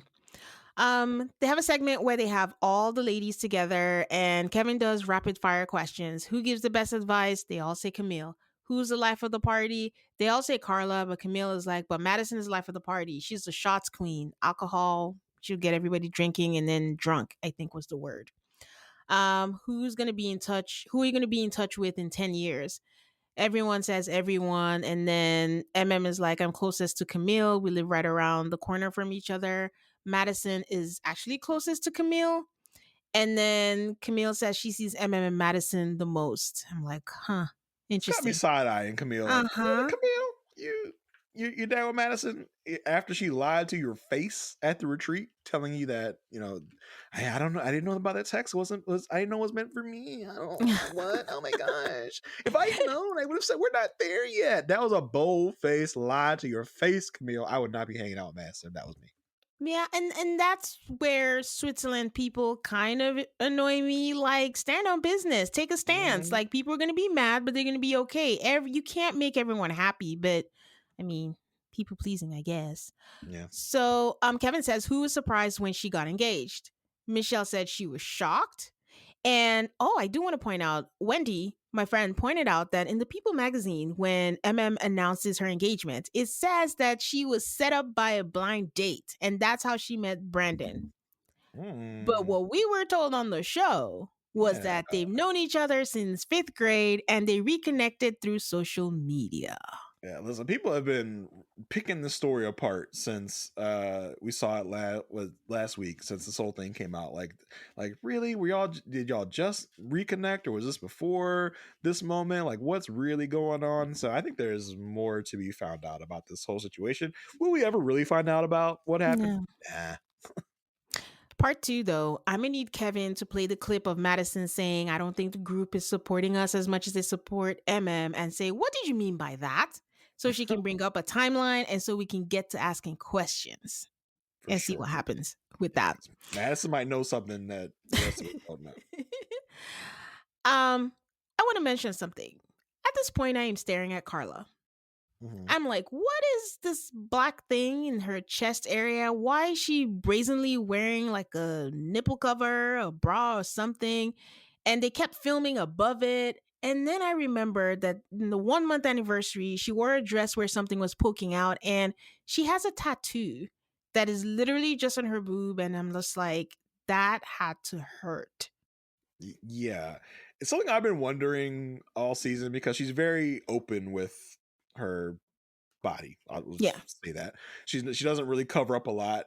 Mm-hmm. And I have seen that black thing that seems to be, I don't know what the exact orientation of it is. It's like under her breast. I'm just like, what even is this? Because I've seen it and on the other side, she has like 3 stars going down the side of it. I'm like, what is this supposed to be? I understand we can't ask the question on camera, but maybe someone, like, I've seen some of her social media and she seems very open to talking about it. So maybe we can get some clarification at some point down the line. Someone will ask us. She does ask me anything. So when they release all their stuff, someone's going to ask. I believe in the people who have no boundaries in the world today. So someone is going to ask that question, and I will be on the lookout for that to just kind of give an explanation. Right now, I think it's like a leaf on the boob, but I just it has to have some meaning to her. Yes. So with the stars and all that kind of stuff. But yeah, I spent, again, way too long looking at her boob like I did at the 1-month anniversary.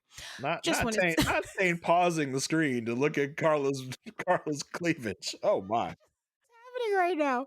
So Kevin asked about, taking heat from the women, and Madison says it was okay, that she appreciates them for the accountability, and it was about understanding the situation.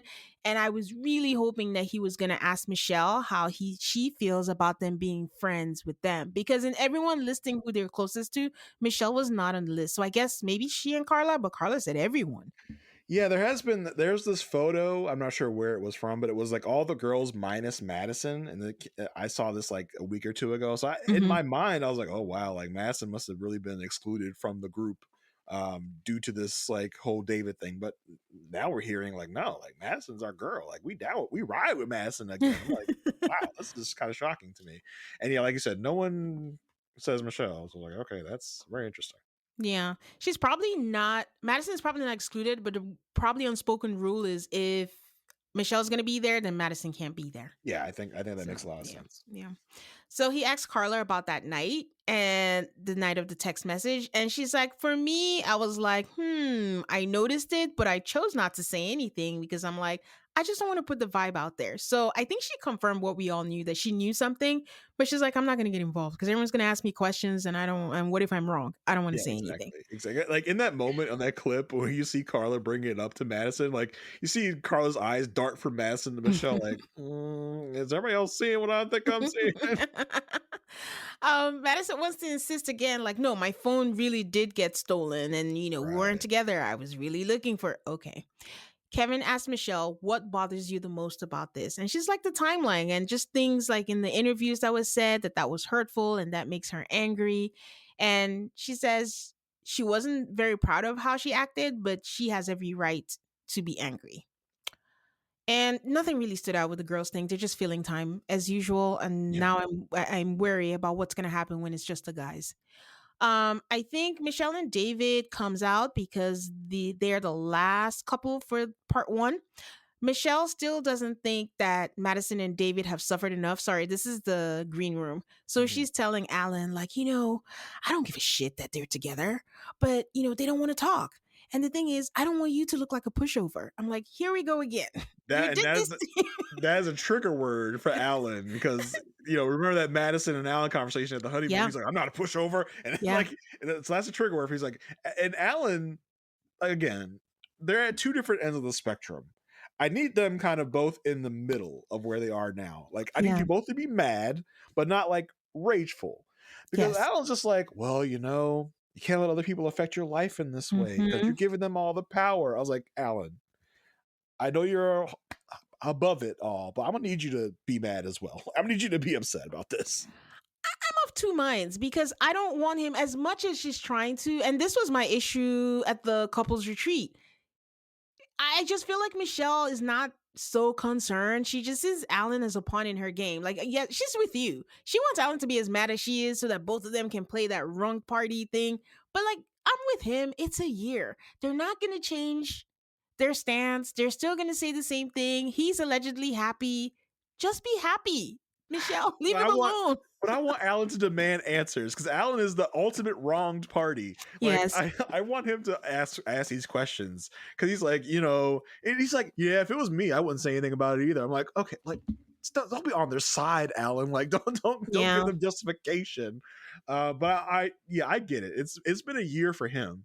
Yeah. It's been like a couple of weeks for us. This is still fresh for us as a viewing audience. I don't know what Michelle's problem is, but yes, it's been a year for Alan. So he's kind of moved past it, rightfully so. Yeah. But it's just been a few weeks for us. We still want answers. It's true, but it's not as fun when it doesn't feel like Alan wants it. I mean, he's hanging out with them, he's saying nice things. Like, what gives me joy is like when David tries to shake his hand 10,000 times and Alan's like, bruh, get away from me. Now that's fun.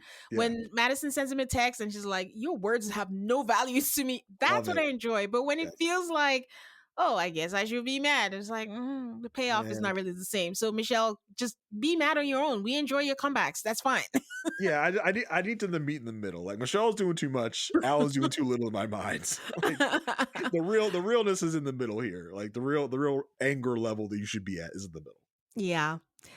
So, yeah, out on the floor, David is saying that he had a year to reflect. He disappointed a lot of people, and including Michelle and his family. And Kevin is like, oh, yeah, what do your family have to say about this? He's like, oh, they were so disappointed. I'm not a usual like proponent of bringing guests to these things, but someone I would like to talk to is David's mom. Like, that's what I do want to hear from. I thought you were going to say Denise. I mean, I'll take Denise too. I will. Bring them all out. These people were shocked when they said, is he ready for marriage? When Pastor Cal went in there and they're like, does he want kids? I don't even know. We've never talked about it. And I was like, this is who we're matching? Yeah, okay. yeah. So that would have been fun. So Kevin says, David, you have a little bit of a Peter Pan flavor going for you. Oh, man. That's why we love Kevin. And, it was a turnoff for her looking back on that. Do you wish you had looked at it in a different way? Michelle says she wished she had reacted differently, but it wouldn't have changed her mind. David said it was a struggle getting to know her, and he just gave up a couple of days after the anniversary. So basically, he tried for a month. Yeah, that's what I'm hearing, which I think is because and Kevin clocks him. He's like, actually, weren't you talking to Madison at that point? And Dave's like, you got me. I mean, I guess I was, but I wasn't actually trying to pursue anything with Madison. I'm like, does that make sense? You're just trying to hit it and quit it with Madison. You did all this stuff to Alan just to have a booty call. Like that makes it even worse to me. I mean, Kevin was really good with his words. He was like, okay, so you got caught up in your feelings and just said, to hell with it. I'm going to do what I do. I'm going to go out and I'm going to vibe with Madison behind everybody's back. Oof. And David just looked at him like, wow, I mean, you said it. When you put it like that. I guess no. I was like, that was great. But this is my question. Did they go in hard enough on Michelle? We needed clips. Not at all. We needed clips. We needed to watch yourself do this. And that was an ultimate failure in this conversation. Now, we have more of this conversation to go. When we come back next week. But I am, because it's been an issue for the past few weeks, ever since this David thing came out. There's been none to little to no accountability for Michelle in this moment. To be like, you treated him like absolute shit in the first few weeks. Does it excuse what he did? No. But we also have to hold you to account as well for how you treated him and how you looked your nose down at this man. So whether it be from Kevin or from the experts later, I'm going to need someone to bring it up. Because I don't like that she's gotten a free pass because all this happened. Yes. And I want everybody to remember that not once in this entire segment when they asked what bothers you the most, she didn't bring up the infidelity thing from her parents. Because remember, the experts fed her that and then she started running with it, but it's not real, so she hasn't brought it up. So she forgot about it because it was a year later. It was a year ago. Yeah, and it's like it feels like she's gotten a free pass at this point. And it's probably also another reason why Madison is still like coming at her with this energy, because she probably feels that as well. Yeah.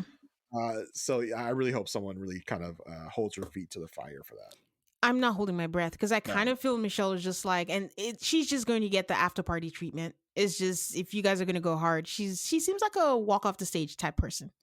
Yeah, for sure. She's definitely in the Alyssa vein, because I mean, remember Alyssa walked off the after party set when Rudy held her to task that season.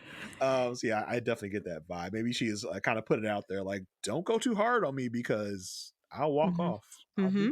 I'm the one who got cheated on. So, Kevin asked that, was she done with this? And that she was done with this and there was no option. So why is she so angry? And she's like, oh, I was never angry that they were together. It's just that they lied to my face. For weeks and weeks, they lied and lied. And that's why I'm angry. I vented to the girls. They knew all the stuff. The lies are annoying. The timeline is not true. The story isn't accurate. And David is like, if that's how you feel, you can. And then Kevin is like, she's not wrong. And David said, if you want to feel that way too, you can. David does not give a fuck anymore. He's just like, I don't care. Like, I got what I wanted. Like, I'm just here so I won't get fined. Literally, I am here to take my lumps. After this day, and after I film the stupid "Where Are They Now," I don't gotta talk to none of y'all again. So I don't care. That's really what he's like saying without saying it. Yep, I got my apartment, I got my house, and I got a blonde. What else do you want from me? I'm the ultimate winner here. Fuck Tom and Camille. I won the season. I got a new house. I got a new girl. I'm good. So Kevin says, that was a hell of a shot to shoot. And what makes it hard is that, you're playing this facade. Like, why don't you just clarify when it started? Like, again, Kevin. He's begging it. It's like, what's the harm? What's the problem? Just let us know. Just tell us. There's no consequences. Please, just tell us, please. David knows the consequences are if he tells the truth, Madison's going to dump him. Maybe that's how tough this is. Because I think David, if it was up to him, he would be like, all right. So here's a day. Here's the first day me and Madison kissed. Here's the first day we had this, and that. If it was up to him, he would give the whole timeline because he's proud of this. He wants everyone to know that he pulled Madison, and when he pulled her, Madison's the one that's really holding this back. I think. I hope he breaks. Like, him living in a basement was not enough for her. Him having terrible dress sense was not enough for her. But him confessing to the truth might be the breaking point for her to break up with him.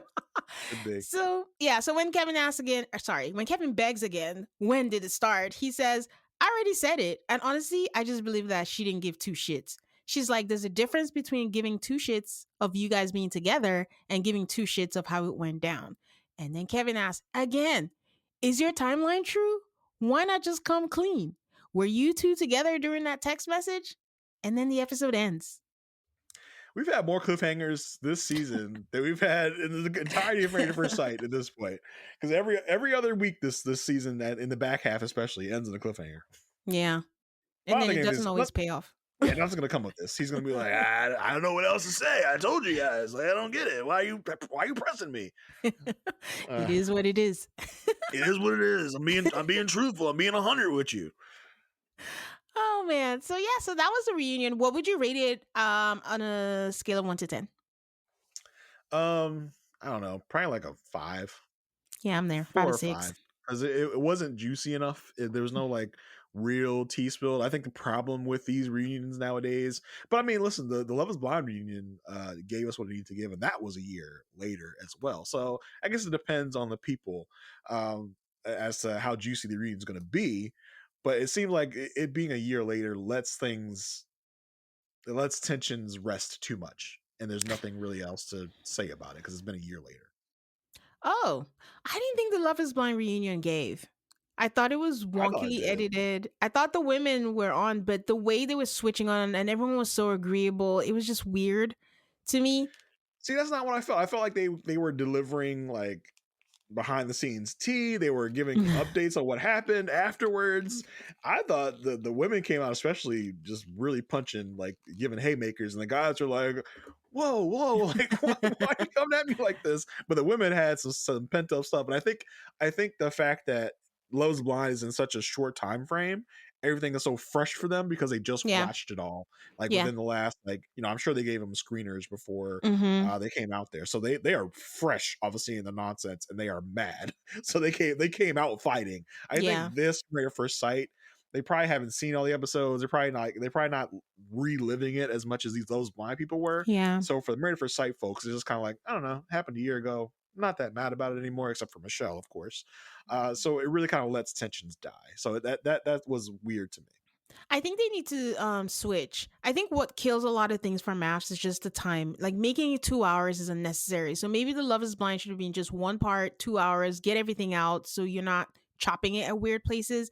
And MAFS, if you want to give it 2 parts, make it an hour. It's just when you're trying to fill stuff, it becomes just wonky. Yeah, and that's what I liked about the Love Is Blind one, because it all was kind of focused into like an hour and like 15 minutes. If you want to cut out the nonsense at the end, like an hour and 10 minutes or whatever. And it was all focused. It all went like, we had like segment by segment, couple by couple. We just kind of hit the big highlights, and that was it. Yeah. We have 4 hours with commercials with this MAFS people talking about the same things over and over and over again. Okay. Well, the good part. Who has your bouquet this episode? I think I'm going to give it to Michelle.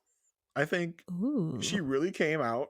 She served Madison when Madison needed to be served. Yeah. And gave it to her with both barrels. Is she still a little too incensed and rageful? Sure, but I liked what she gave this reunion, so I'll give it to her. Okay. Who gets your bouquet this week? You know, we had the mess, we had the angry people. I don't want us to forget the lovers. So I'm going to give it to Thomas and Camille. Like, thank you. Like, they're more comfortable with each other. And just, it's not easy what they did. There was chaos all around them. But it's just, they found each other, they stuck to each other, and they're growing with each other. So I'll give it to Thomas and Camille. Who has your ashes? My ashes this week go to Madison, because I don't like how she was still trying to play the victim. She was still trying to explain things away and blaming it on other things. Well, you know, if we weren't around with the other couples, then this probably wouldn't have happened. It's like, no, girl, like, you have to take the accountability, take the responsibility of what you did. David obviously just doesn't give a fuck.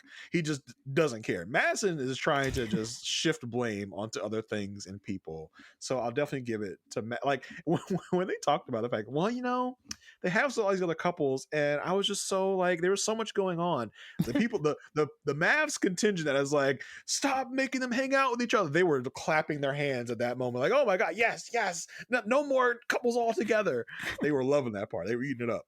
But yeah, Madison's got my ashes. Who has your ashes this week? I mean, it has to be Madison because Yeah. what is your plan right now? You're not going to look at any other people in the real world. Just the logic for me, the age shaming Michelle, like a 38-year-old woman, wanting to have mature conversations when you cheated on somebody. It's just weird to me. Did Michelle have a birthday and we didn't get to see it during the season because she's 40 now and she was 38 in that moment. So, and this a year later, like we got birthdays for Madison and Tom, but Michelle didn't get a birthday party. That's also what she's mad about. She's also kind of mad to get a party on screen. She's like Vinny from Jersey Shore, who they never celebrate. Maybe it was Oh my between God, Alan had a party too earlier in the season. Why is everybody's birthday at the same time? So weird.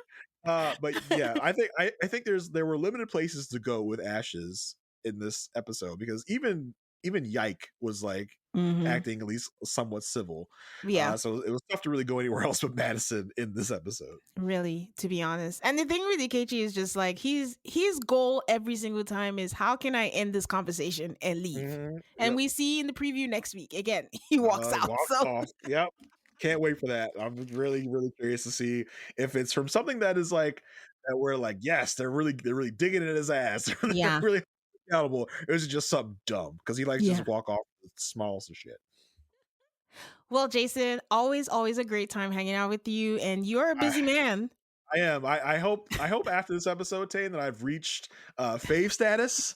I'll be waiting on the notification that maybe I've reached fave status. I hope I did. If you liked hearing from me today, there are tons of places you can find me nowadays. Over on the Rob Has Podcast Network, we are on the Love at First Sight feed in that network. We're talking about, we just wrapped up Love is Blind. Me, Asia Welch, and Mary Krukowski wrapped up Love is Blind. We talked about the finale and the reunion all in one podcast. You can find that there.